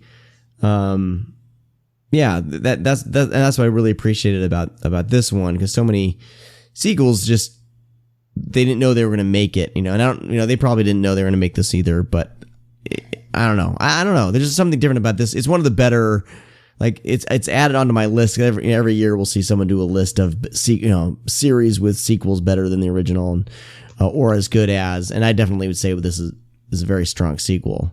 Mm-hmm. Yeah, well, Law Cares put it, and he got Bernard Herrmann again to do the score. Like, I mainly know him from his Hitchcock movies, but he did Citizen Kane, and then he went on to do Taxi Driver. And it's gorgeous, and it really, God, it adds a lot to the first two films. Was Rick Baker back for the effects or no? I'm not seeing anything about with Rick. I don't think so. For the second one, I thought he was. Maybe. But Anya, does your son specifically know effects artists like Rick Baker? Yeah, he can name a few. He can name, like Savini, Baker, and a few artists. He can, anytime because I'm always watching some kind of horror or genre movie for something. So every day after school, he'll come by and he'll get his cup of juice or whatever, and he'll say, "Hey, what are you watching today?" And usually it's something that I can tell him about that he hasn't seen. And so he'll say, "Oh, who did the effects for that? Who worked on that?" Nice. And so and then if I can't name an artist, or if it's like a slow burn kind of film that doesn't really have that, then he loses interest immediately. Oh, yeah. So yeah. cool. So I've had trouble selling stuff like The Omen to him. Oh, because it doesn't have a little more that, philosophical, right? It doesn't really have that element to it. Yeah. Cerebral is what I meant to say. Rick Baker is back on It's Alive 2, so he did do the effects again. This was the one where they had the three in the cage, right? So they so the first scene, it's like you could tell they're just dummy, they're just dolls, they're just sitting there. But like this movie, like so she has the baby. And they take her to, they talk them into, I guess, coming to, like, they took the baby away, the monster baby away, and then he's in this, this other building or other, I guess it's more like not really a resort, but, I don't know, some bunker or some compound. It was like a special school. Yeah. Right. It had a pool, and they have the babies there. Ominous. Oh man, that pool scene is funny when he's like, "I want to go in the pool," and it's like, obviously, like no one's been in that pool for months. It's just disgusting. I'm like, not kept up. Yeah, why would you do that? So they have the three. So there's the three, and but you've already heard. Was there three, or have they been saying that this has been going on for a while since the Davis baby? Because I thought I heard that they were mentioned that even before the movie starts at the beginning, they talk about that something happened to another couple or somewhere, or are they just kidnapping gathering all the mutant babies?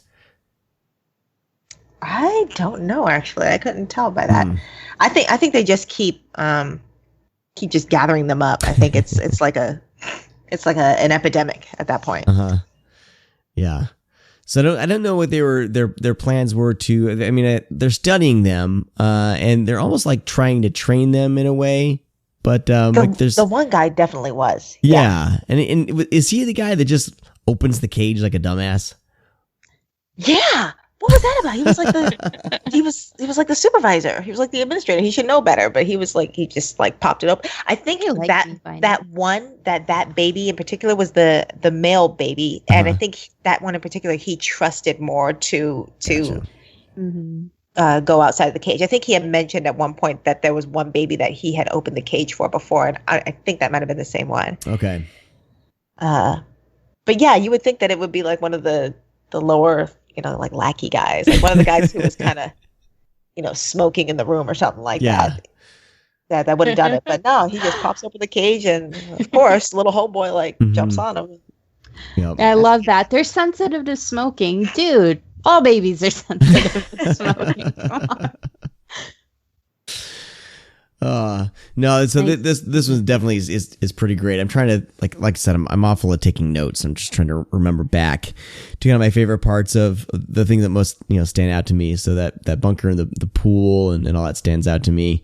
But yeah, I mean this I had a lot of fun jumping into the second one. Is there anything else that stands out about that you really liked about It's Alive 2? Yeah, the second one, the babies, they were kind of, I know they're the monsters and everything, but they were kind of more complex than I thought they would be going in. It's a lot like Frankenstein's creation, where they are at the same time monstrous and completely helpless. Like they need to be eliminated, but they also need to be shown this humanity and nurturing.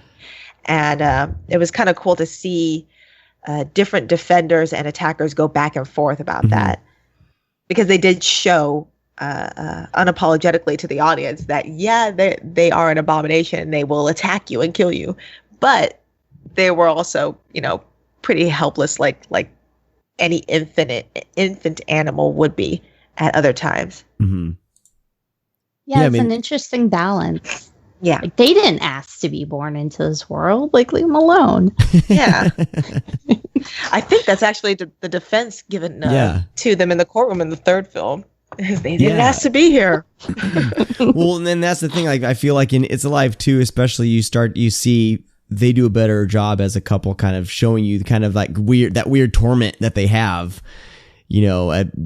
by being, kind of sympathetic and kind of wanting to at least try to nurture their child. But if this child gets away, it's going to murder a whole lot of people. I don't know. I like that, seeing that dichotomy there. So this one was rated R. They go for the gore a little more. Yeah, definitely a little more. But I still feel like some people get shot too. Yeah, it's still on the same kind of level, I think, as the first one. It's just maybe the ratings kind of changed a little bit, or maybe there's an extra bit of blood that caused for the R rating on this one. But I still think we're still in, relatively safe older kid territory. Yeah, I think so too. I think this one is actually a little bit more definitely paced than the first one as well. If that's what you're looking for with your kid, it's definitely I think the added struggle of the added conflict from the cops versus the scientists kind of give the film a lot more to talk about and do, and a faster rhythm to go by. Did the monsters look better in this one? Like, what do you think they improved on since the first one? I felt like it wasn't that it kind of, there was I guess growth there in the effects department, but it still all felt kind of similar to the first one. You know, like there wasn't anything too jarring. Like, oh, that looks way better. You know. Yeah, they still kind of looked. I mean, I guess a little bit more advanced than the first one, but they still kind of looked basket casey. You know, like you know what I mean, like the we'll do the basket case. It's pretty much what I think of when I see them. Yeah, I think that there isn't much to go on, you know, because they're so small. They're kind of the size of a hand puppet, and unless you're talking about the third one, in which they're not the size of a hand puppet. We'll jump into the third one here. So let me in a second after I pour some more Maker's Mark on the mic. Yeah, they have Maker's Mark. I'll take a case, please. You can hear it pour and everything. Well, now he's selling it. Now I'm putting in my Coca-Cola Vanilla Zero. Oh, there we go. Sorry, I'm interrupting. Nice. I had half. Did you do that like right next to the microphone? No. Make sure you go. Yeah.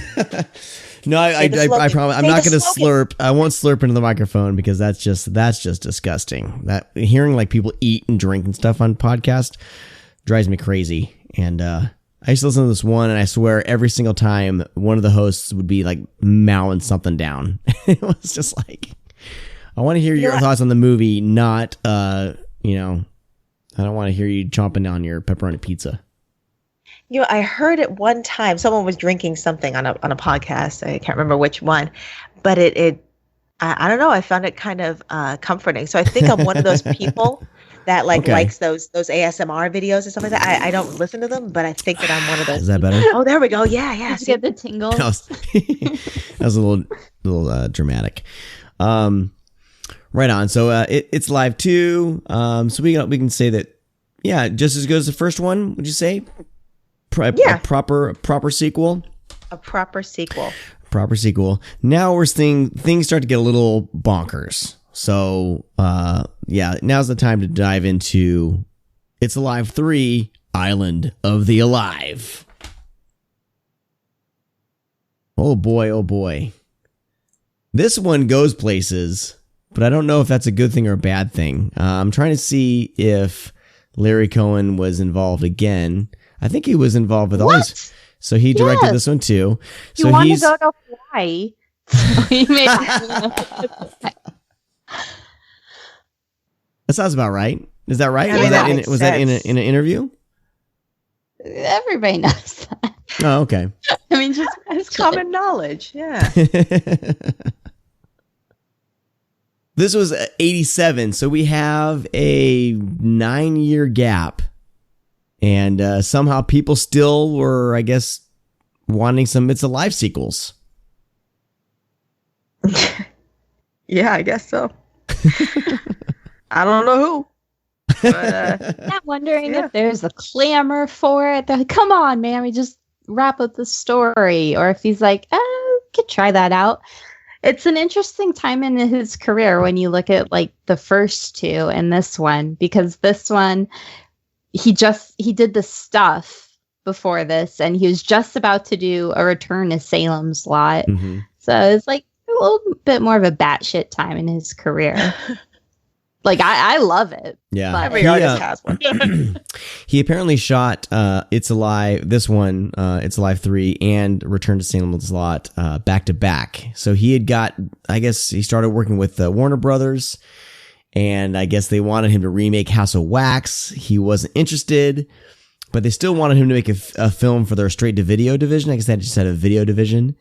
And he would say he would do it if he was able to do 2 films to be shot back-to-back. And that's when he did the It's Alive sequel and then the Salem's Lot sequel. And I want Michael Moriarty for both of them. Michael Moriarty. I am torn on Michael Moriarty. He's a bit of a goober, right? I mean, he always kind of is, right? He's a loose cannon. Wasn't he in that haunted office building movie we talked about, Stephanie? Was he in that one too? Oh, yeah, I think he was. I don't think I like Michael Moriarty. Well, the thing about him, in my opinion, is he always acts like a stage actor, even though he's doing a film. Oh, he was in Dark Tower. Yeah.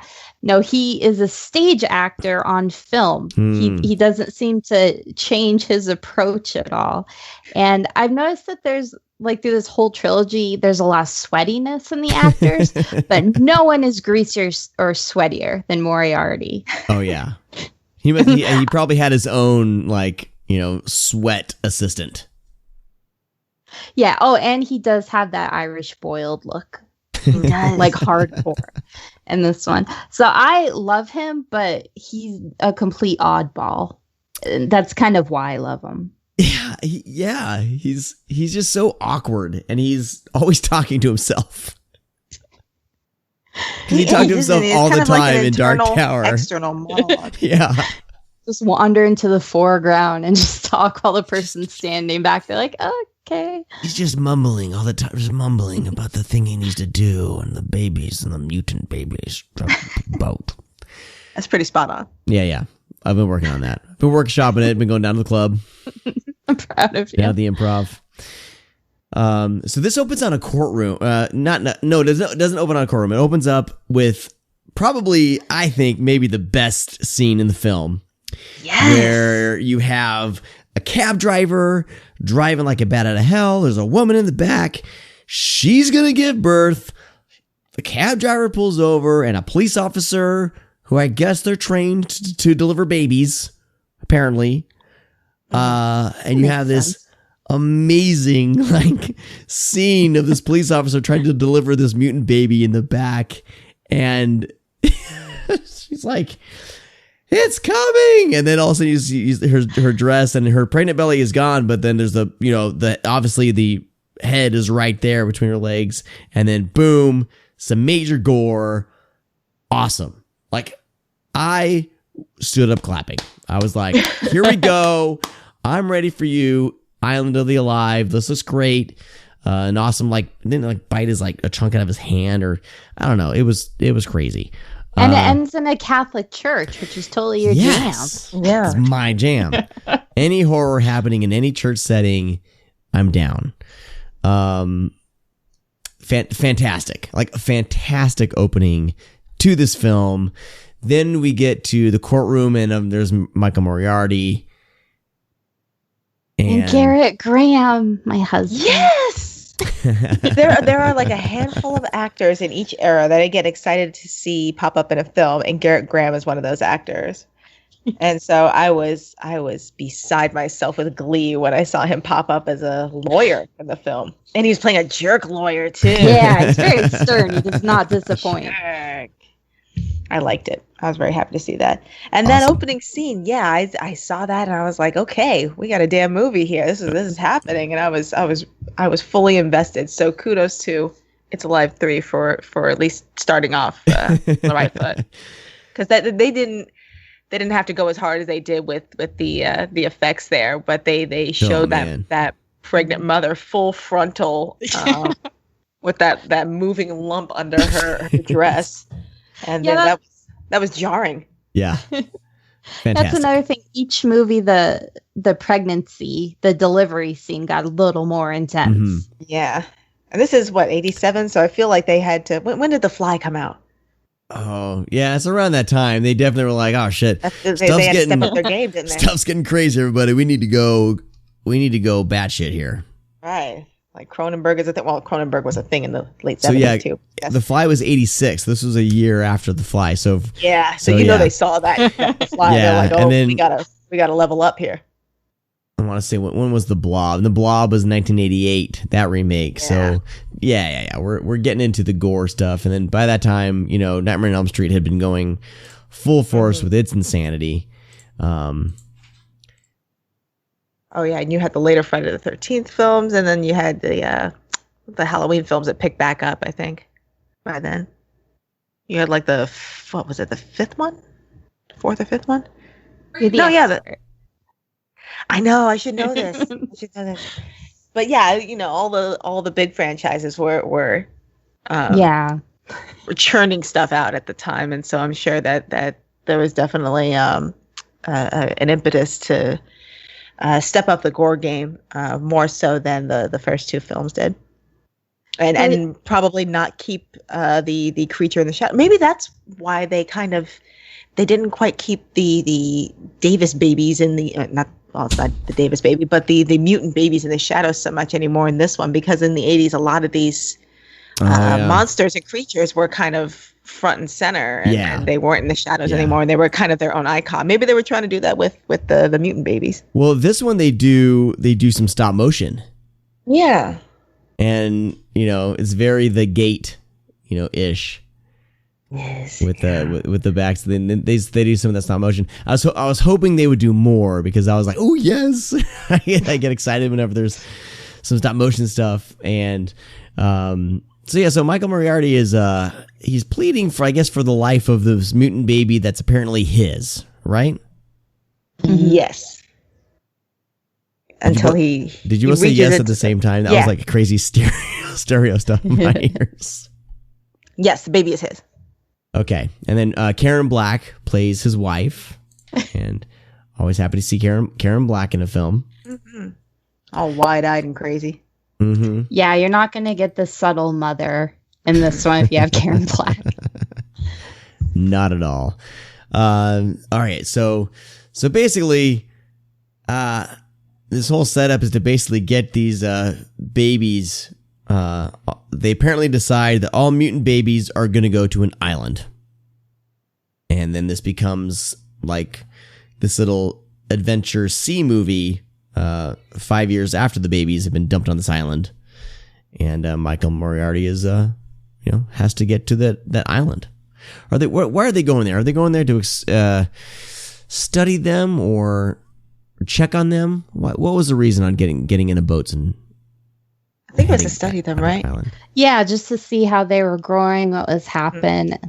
And like at that time, he didn't want anything to do with it, but he was out of money. So he had to write a book about his experience. And that guilt kind of drove him to be like, yeah, let's go. Let's look at these babies. Because I guess they're kind of seeing like, they're still trying to decide if the pharmaceutical company is at fault, right? Are they still kind of hashing that out? A lot apparently? Of talk of lawsuits. Yeah.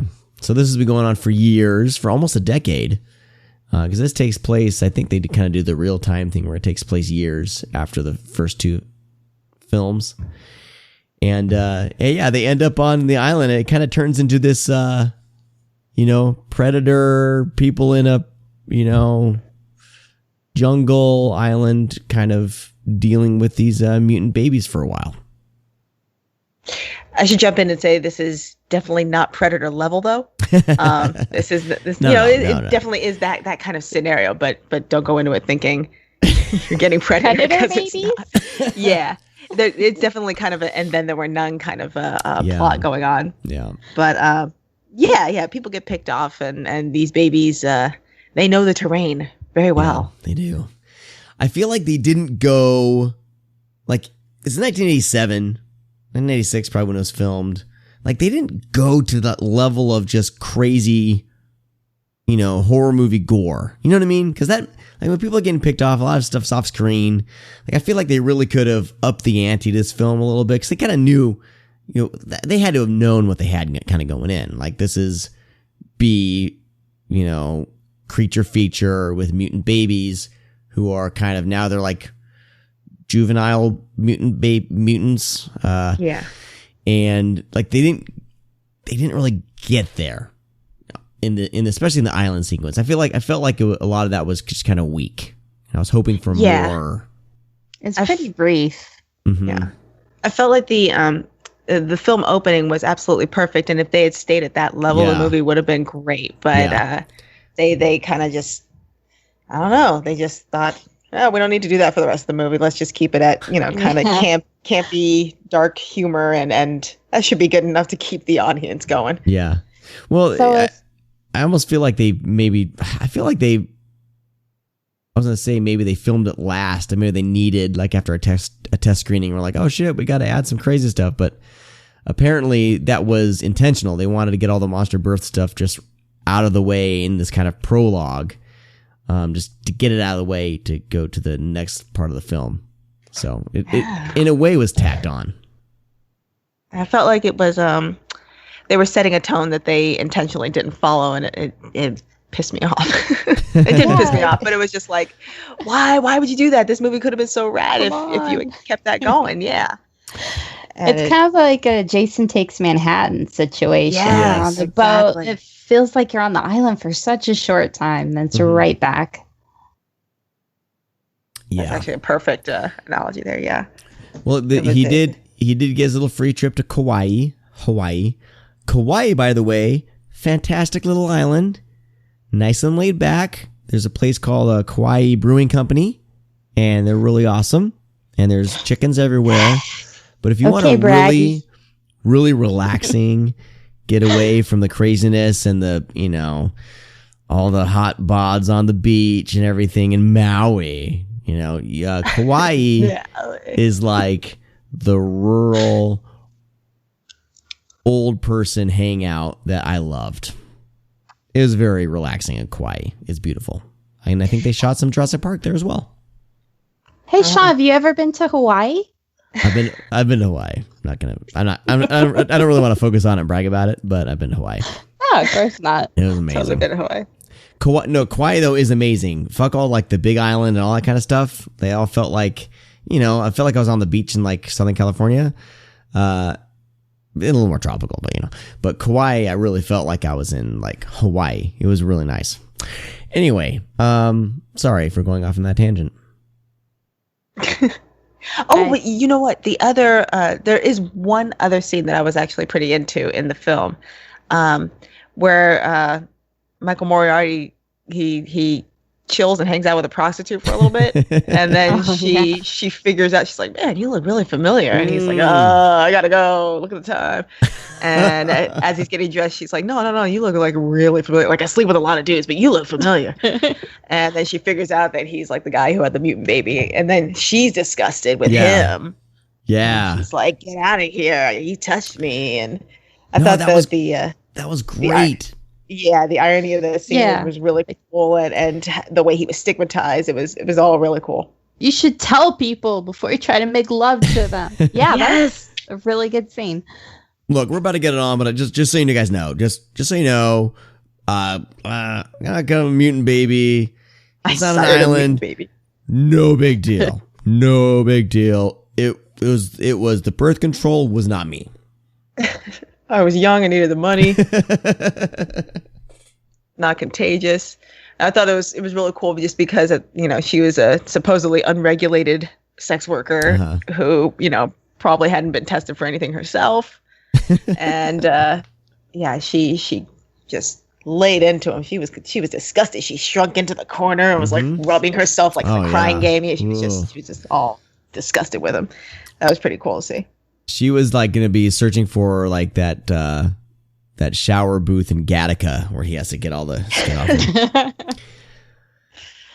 That was a cool scene. But yeah, then there is some cool ideas in this, and I feel like it's funny that you say that it takes not much of the movie is on that island. I felt like that part of the movie should have been like the coolest part of the movie, kind of drug, and was like, okay, like something.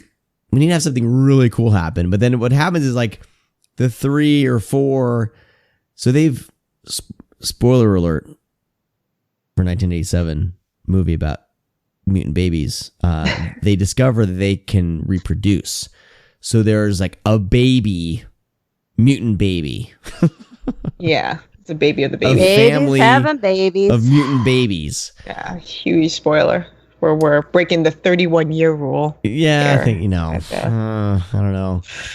I mean, they kind of got a little violent with it when they, there was a guy who was like kind of crucified and hanged upside down.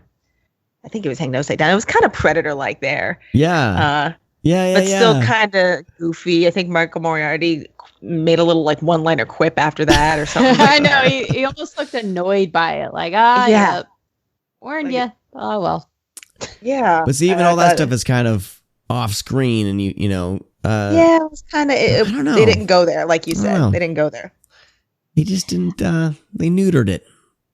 I do like how they all. No offense, Charlie. Charlie, no offense. My dog. Eventually, the babies want to get off the island, so they kind of commandeer the boat. And I love how they're just taunting Michael Moriarty through the window. It's like, you better be taking us where we want to go, mister. Hey, what's up? Like, we ate everyone already. Like, everyone's been eaten. You're like the only source of food. But if you get us there, we'll eat we'll eat on the beach. Yeah, he like sensed this, and he just writing in his journal, like, I think I'm okay as long as I keep the boat going. Yeah, because these guys really want to eat me. He does a lot of that. Like, he's like he does like the dictating his writing type stuff. He must love voiceover work. And that ending, well, that kind of second, third act there, it was actually kind of parallel to the Lost World, the Jurassic Park sequel, like where like the dinosaurs like totally get on the boat and they go all the way to San Diego and then they go on a rampage. Like this, it's kind of the same thing. Yeah, a little bit. I think Steven Spielberg kind of stole some stuff. There may be a lawsuit. From It's Alive 3. Did anyone get some humanoids from the Deep vibe once they got at the carnival? Oh yeah, like, yeah. Okay, monsters like the arriving at a beach, the at a boardwalk. Chaos. Yeah. Yeah, I was hoping. I was like, okay, I don't even care if they rip off humanoids from the deep right now. Like, I really need some crazy action, so this would be amazing. It doesn't happen, but it kind of I don't know. It and at the end, it kind of brings up the whole dilemma, parental of mutant baby dilemma. At the end again, and I thought that the end when they I felt like they kind of stuck the landing though with how everything pans out with the characters and the creatures and everything, and I did appreciate about that. And that I don't want to give any of that away, but I feel like it kind of the film kind of starts off strong, has some cool things here and there, loses its way when it's supposed to be super awesome, but I feel like they kind of stick the thematic landing at the end. I was wondering what your thoughts would be on that. No, I feel like. Am I wrong? Am I wrong? No. I think you're right. I feel like they just like for me, like the opening scene was it, and then everything after that was just constantly diminishing returns up until the end. And so I feel like that the end it made sense and it was all right. But it still, it didn't do it for me. Yeah. I feel like someone else here probably has something more positive to say about it. Maybe? No? Maybe not? No? Well, no. Am I the only one? I guess I'll defend it. I'm not defending. I'm just, just trying to I think like positive. This one definitely is not as strong as the, Stephanie, I'm sorry, what were you going to say? Well, you're both completely right. Like it begins like gangbusters and gets your hopes up. And yeah, the pacing changes, the location changes could be a little jarring. But it's so quirky. And I'm one of those weirdos who really likes Return to Salem's Lot. It's just like the kind of choices where you get Sam Fuller to play a guy hunting Nazi vampires. I feel like you can see glimpses of that in this movie. Mm-hmm. So I fully agree with you. It loses steam. The first two are definitely better crafted. I think if you can kind of look at the goofy poster, kind of surrender yourself to it.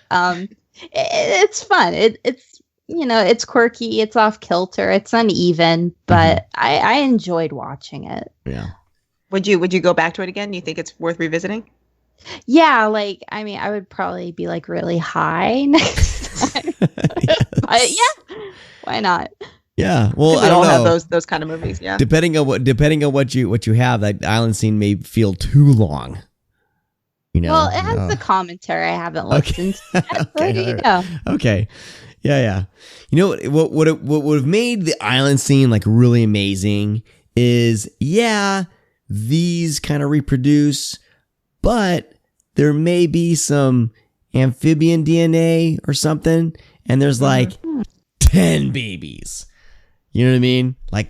Instead of just one little baby, 10, and they kind of and they're a little more advanced. And I was hoping for a scene like that, like Teenage Mutant It's Alive babies. Yeah, no, just like a swarm of mutant babies descending. Like in Jurassic Park 2, at the beginning when the girls on the island, the little kids are on the island, those little mini dinos kind of all run up. Oh yeah. Like imagine that with little mutant babies. People were in suits in this one, right? At the end. Yes, because they aren't little, so they definitely are bigger. Yeah, they've had a family. The way that the mutant babies leap onto people in the first two films when they attack them, it would be kind of cool if they did have that, like some kind of amphibious DNA that allowed them to leap further and faster, like frogs. Oh, that'd be kind of neat. Just leech onto them. Like, now you got human frog hybrid babies. Okay. I would be very into that. Idea for Jurassic World 3. Jurassic World 3, we're going to combine mutant babies with mutant dinosaurs and maybe Cyborg Army. That's what's up. I've got a group of producers who want to do a remake. Yes. We'll start a Twitter. I'm pretty sure we can say we have a group of producers who are ready to front $200 million to get this film made. Please email us how much you will donate to us. Here's what we'll say. And we'll get right on it. We will have audience participation. We'll have fan interaction, the entire writing process, the entire step of the way. And we'll keep Leia. Whether you loved it or hated it, we want your input. We need to save Jurassic World for the Jurassic World franchise. Give us money to make Jurassic World 2 remake with mutant It's Alive babies and Dino Riders. Dino Rider with lasers. What is in my whiskey, everybody? Coca-Cola? Yep. That was your chance. That was your chance to plug. Yeah, dude. What's in my Maker's Mark whiskey is Coca-Cola Vanilla Zero. Not this Coke Zero, Sugar Zero, whatever bullshit. Oh, no, he's going Zero. Into his rant about the formula change. Is still, I think, the original Coke Zero formula for some reason mixed with vanilla. I don't know. So are you still drinking the new formula? I do not drink the new Coke Zero. Then. I do not drink Coke Zero Sugar. I have switched to Diet Coke. And there's like a weird green can that's like part stevia, part real sugar. I'll drink that on occasion. It's like lesser calories. But Coke Vanilla Zero is my jam right now. Yeah, I sold out. I'm drinking the... God damn it, Stephanie. You were the only person who was on my side. I still am. It's inferior, but damn it. I can't go back to Diet Coke, man. Damn you, Coke, for putting us in this position. Tearing us apart. I'm sorry you had to witness this, Anya. This episode of Screamcast brought to you by betrayal and backstabbing. Are you what's your soda of choice? I don't like dark sodas. I know it's terrible. So I go with like a Sprite or even worse, a La Croix. I've been having La Croix lately. La Croix. It's all is a slice. Do they still make that? I don't know. I was checking with you. This is now the Soda Cast.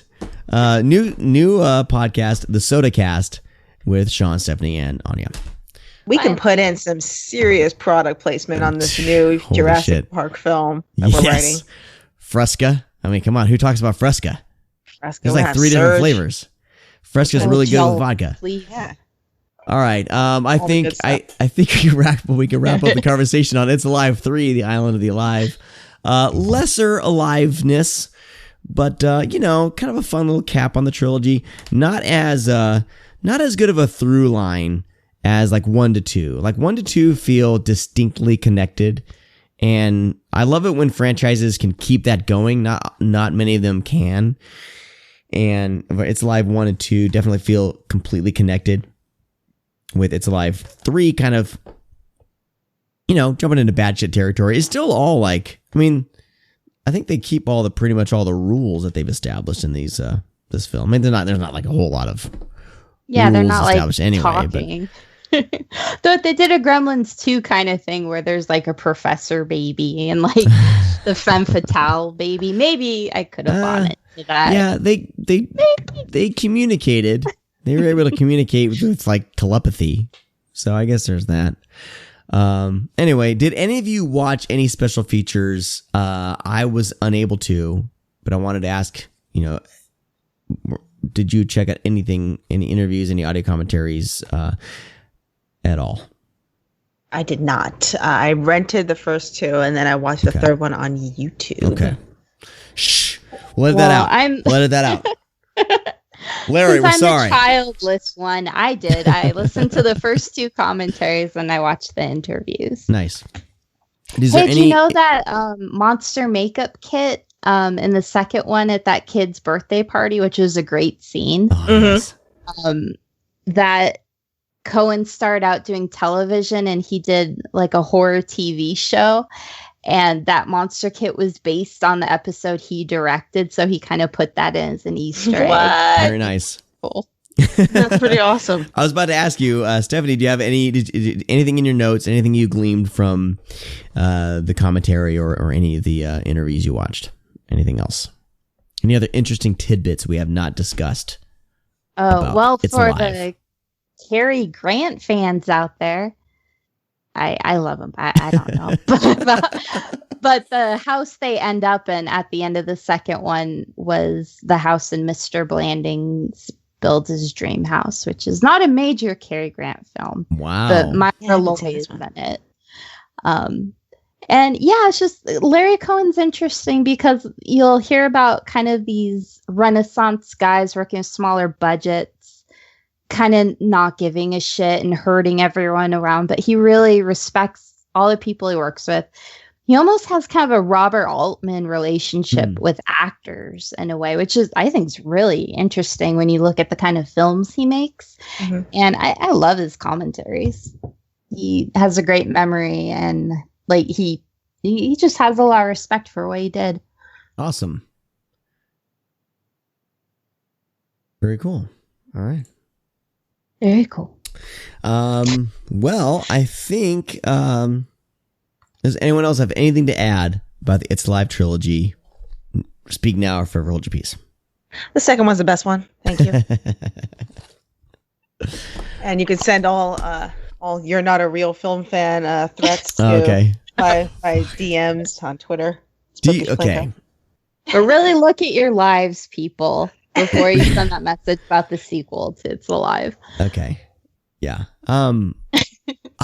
Side tangent.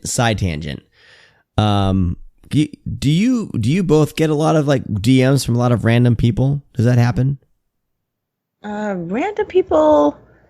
Because I have mine locked the fuck down. Like you have to be like my friend, basically. Yeah, we have to be following each other. You know what I mean? I keep mine pretty open for the most part. There was one time where I kind of shut it down after I published like this one thing that like white dudes really didn't like, and then like I opened it up a week later and it was fine. Oh, okay. But yeah, for the most part, like Twitter is almost entirely responsible for like every job I get. Yeah. So like instead of like LinkedIn and Facebook like do nothing for me, but in my Twitter, someone will read something that I had done, and an editor will reach out to me and be like, "Hey, I read that thing. You're welcome to pitch here anytime." Oh, sweet. Right. So I always keep that stuff open, and then there's usually someone who, if I talk about wanting to see some movie, there's usually someone who says, "Oh, I got it available at my library. I live in California. Maybe you can get that movie, brought down to your library so you can see it for free." So I get a lot of stuff like that. I rarely get like threats or anything like that. Okay. Awesome. I hear horror stories from people on, a lot of women on Twitter. I hear horror stories about people sliding into DMs where they shouldn't. And I was just like, man, I lock that shit down. So that actually happens a lot on Instagram for me. Ugh. Yeah. That's where that happens. Yeah. All right. That's weird. Hey, people. Which is weird because I got like pictures of my kids on Instagram, so you think that they'd be like, well, because you think that they'd be like, oh, she's a mom, so maybe I'm just not gonna mess around with that. But they're like, no, hey, look at my dick. Oh no! Like every time. Everyone stop, guys! Stop it. Unsolicited DMs are not cool, unless you're offering like legitimate work or legitimate conversation. Okay? Everyone stop it. Everyone stop. I feel like your listeners are not the kind of people who would send unsolicited DMs. No, we have the 10 people that listen are fucking awesome. There's more than that. Actually, I'm Club Scum members, I apologize. There's more of you than 10. And thank you, by the way. You guys are awesome. I'm hoping maybe we can get some bloopers in here for the patrons. I don't know. This has been a really cool, smooth discussion, and I don't know if there'll be any bloopers. So, Club Scum members, I apologize. We have 21 patrons. Bloopers? Yeah, when I edit, I try to do bloopers for the patrons, for the Club Scum members. But I think this conversation has been pretty fucking awesome. I may not cut anything out. Sweet. Let's do like a shawarma. My stuff is almost always cut out because I ramble. No, this has been good. We've been. I think we've kept on track. 21 Club Scum members. You guys are awesome. If you would like to be a member of Club Scum, you just head over to Patreon, patreon.com/scream_cast. Am I 13? My voice is cracked. You are. You turned into Bobby Brady in 2 seconds. Go into the bloopers right here. Right here is the first blooper. Patreon.com/ and Charlie just snorted. Charlie, God. My dog snorts. He snores. Patreon.com/scream_cast. You can become a member of Club Scum. Get an official membership card. You get, I need to do a drawing really soon. I got a bunch of stuff to give away, so I'll be doing a lot of drawings. So all Club Scum members are open to those. And then you hear bloopers and bullshit and, discussions on the Patreon page. So if you want to do that, there's a little plug for that. Anya, thank you so much for joining us on the Screamcast today. Is there anything? Thank you guys for having me. What have you been up to? Where have you been writing? I know that you are going to be doing some stuff for Fangoria. Yes. Holy shit. They were crazy enough to let me talk about horror with them. These people are You've done some writing for some book stuff, so right now I need to hear everything you're doing so I can make sure that I track it down and read it / buy it. And I need to say that Predator article was fucking amazing. Yeah. And amazing. And I was like, you hear that, I was incels? People like it. I clicked on it and I was like, oh, let's read this really quick. And I was like, holy shit, this is like some in-depth, holy shit. I was like, I need to go home and go to my couch in my office, and sit down and read this thing and digest it. It was really, really great. So what he's talking about here is I wrote a piece about Predator for my gender bashing column. I have a column on Dread Central called Gender Bashing where I talk about horror movies and genre movies from a gendered perspective. Sometimes I talk about men, sometimes I talk about women. And this particular month, I talked about Predator and about hypermasculinity, and I put it in context of Reaganism. And some people didn't like that. They did not care for it. And others liked it. And so it generated a lot of discussion. And that's what I try to do with the column. I'm not trying to troll people, but that's what I try to do. And I have something coming up in Fangoria. I don't think I'm supposed to say exactly what the article is about, but I am going to be in the new issue, the first revival issue in October. So be sure to get your subscription. And the book. I have a chapter coming up in a book called Scared Sacred: Religion and Idolatry in Horror Films. Oh my God. That's like totally my jam. That's like my church right there. Right. I've heard some of the other proposed chapters and some of the other names involved, like Alexander West is going to put in a chapter, and it's like right up your alley. They're talking about paganism. They're talking about Christianity, Catholicism, atheism. All kinds of good stuff. You're nice. Gonna love it. I'm gonna side plug for my podcast, The Armchair Philosopher. Anya, I may have to enlist you to round up some people to do a podcast about that book. Ooh, yes. Maybe actually, you know what? The editor. Yeah. There's definitely a way to make that happen. Okay. All right. Awesome. I'm excited for that. Anything else?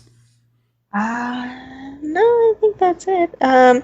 Any of my writing can be found on AnyaWrites.com. That's where I keep all my most recent clips, including links to the latest podcast episodes that I pop up on when people are crazy enough to let me talk about an horror film.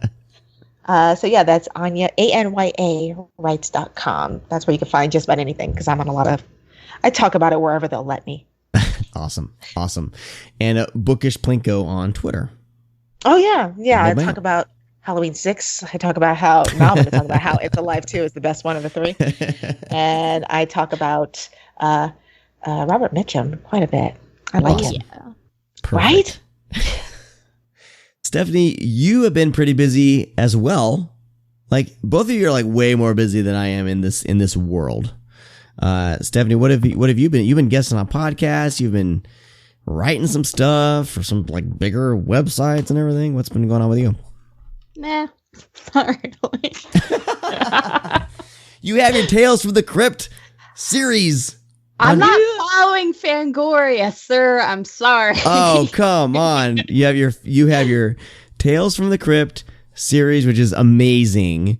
And I'm going to be giving away some Tales from the Crypt seasons, by the way, everybody. Club Scum members, watch out. Tell us about that. And what podcasts have you guessed on recently? Come on, now's your time. Okay, twice monthly, first and third Tuesdays at Dread Central. I'm covering Tales from the Crypt, but I'm looking into basically the horror pedigree of who's doing each episode.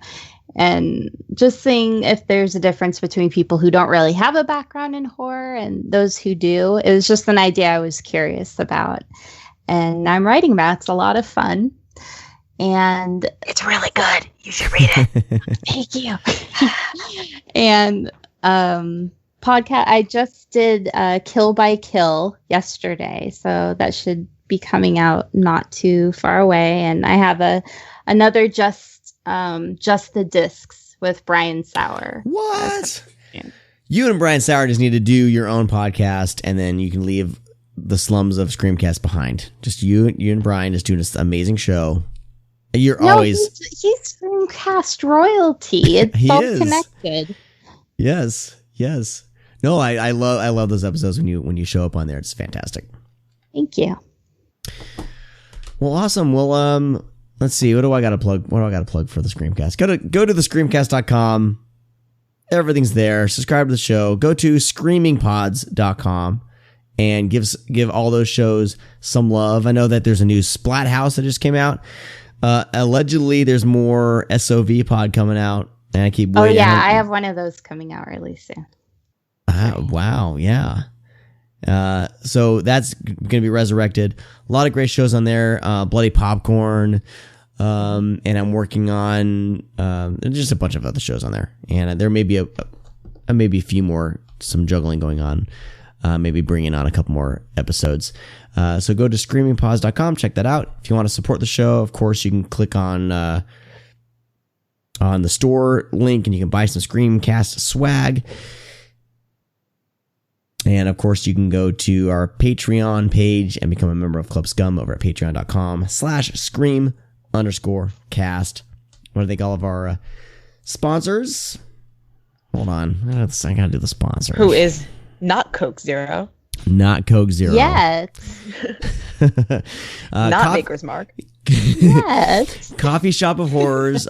They just opened a physical location. So if you're in the neighborhood of Coffee Shop of Horrors, they're in Orlando. But I feel like their actual coffee shop is maybe more in, not in, I guess it's in Orlando somewhere. There's all these weird names around there. But I'm super, I wish I lived in that area because I would love to swing by their shop. It looks amazing. So if you're in the Orlando area and you want to stop by their store, hit them up. You can hit them up on Facebook. Just type in Coffee Shop of Horrors and you'll be able to find it and stop by their store. But of course, you can go to the website, coffeeshopofhorrors.com. You can type in Screamcast as your little coupon code and get 10% off. So some amazing coffees there. They have a Boogie's Nightmare Brew, which is like a butterscotch toffee. That's incredible. And of course, grindhousevideo.com. If you're looking up some movies, you want to buy some shit, go to grindhousevideo.com. He'll have most of your stuff there. And if not, you can just hit him up on Facebook too. Mike's awesome. He always is very attentive. So you can find them on Facebook, Grindhouse Video Tampa. And of course, music by Wolfman of Mars, art by Kevin Spencer. Anya, thanks again for joining us on the Screamcast today. And we'll talk to all of you next time. Bye-bye. Oh, don't tell me you're leaving. The party's just begun.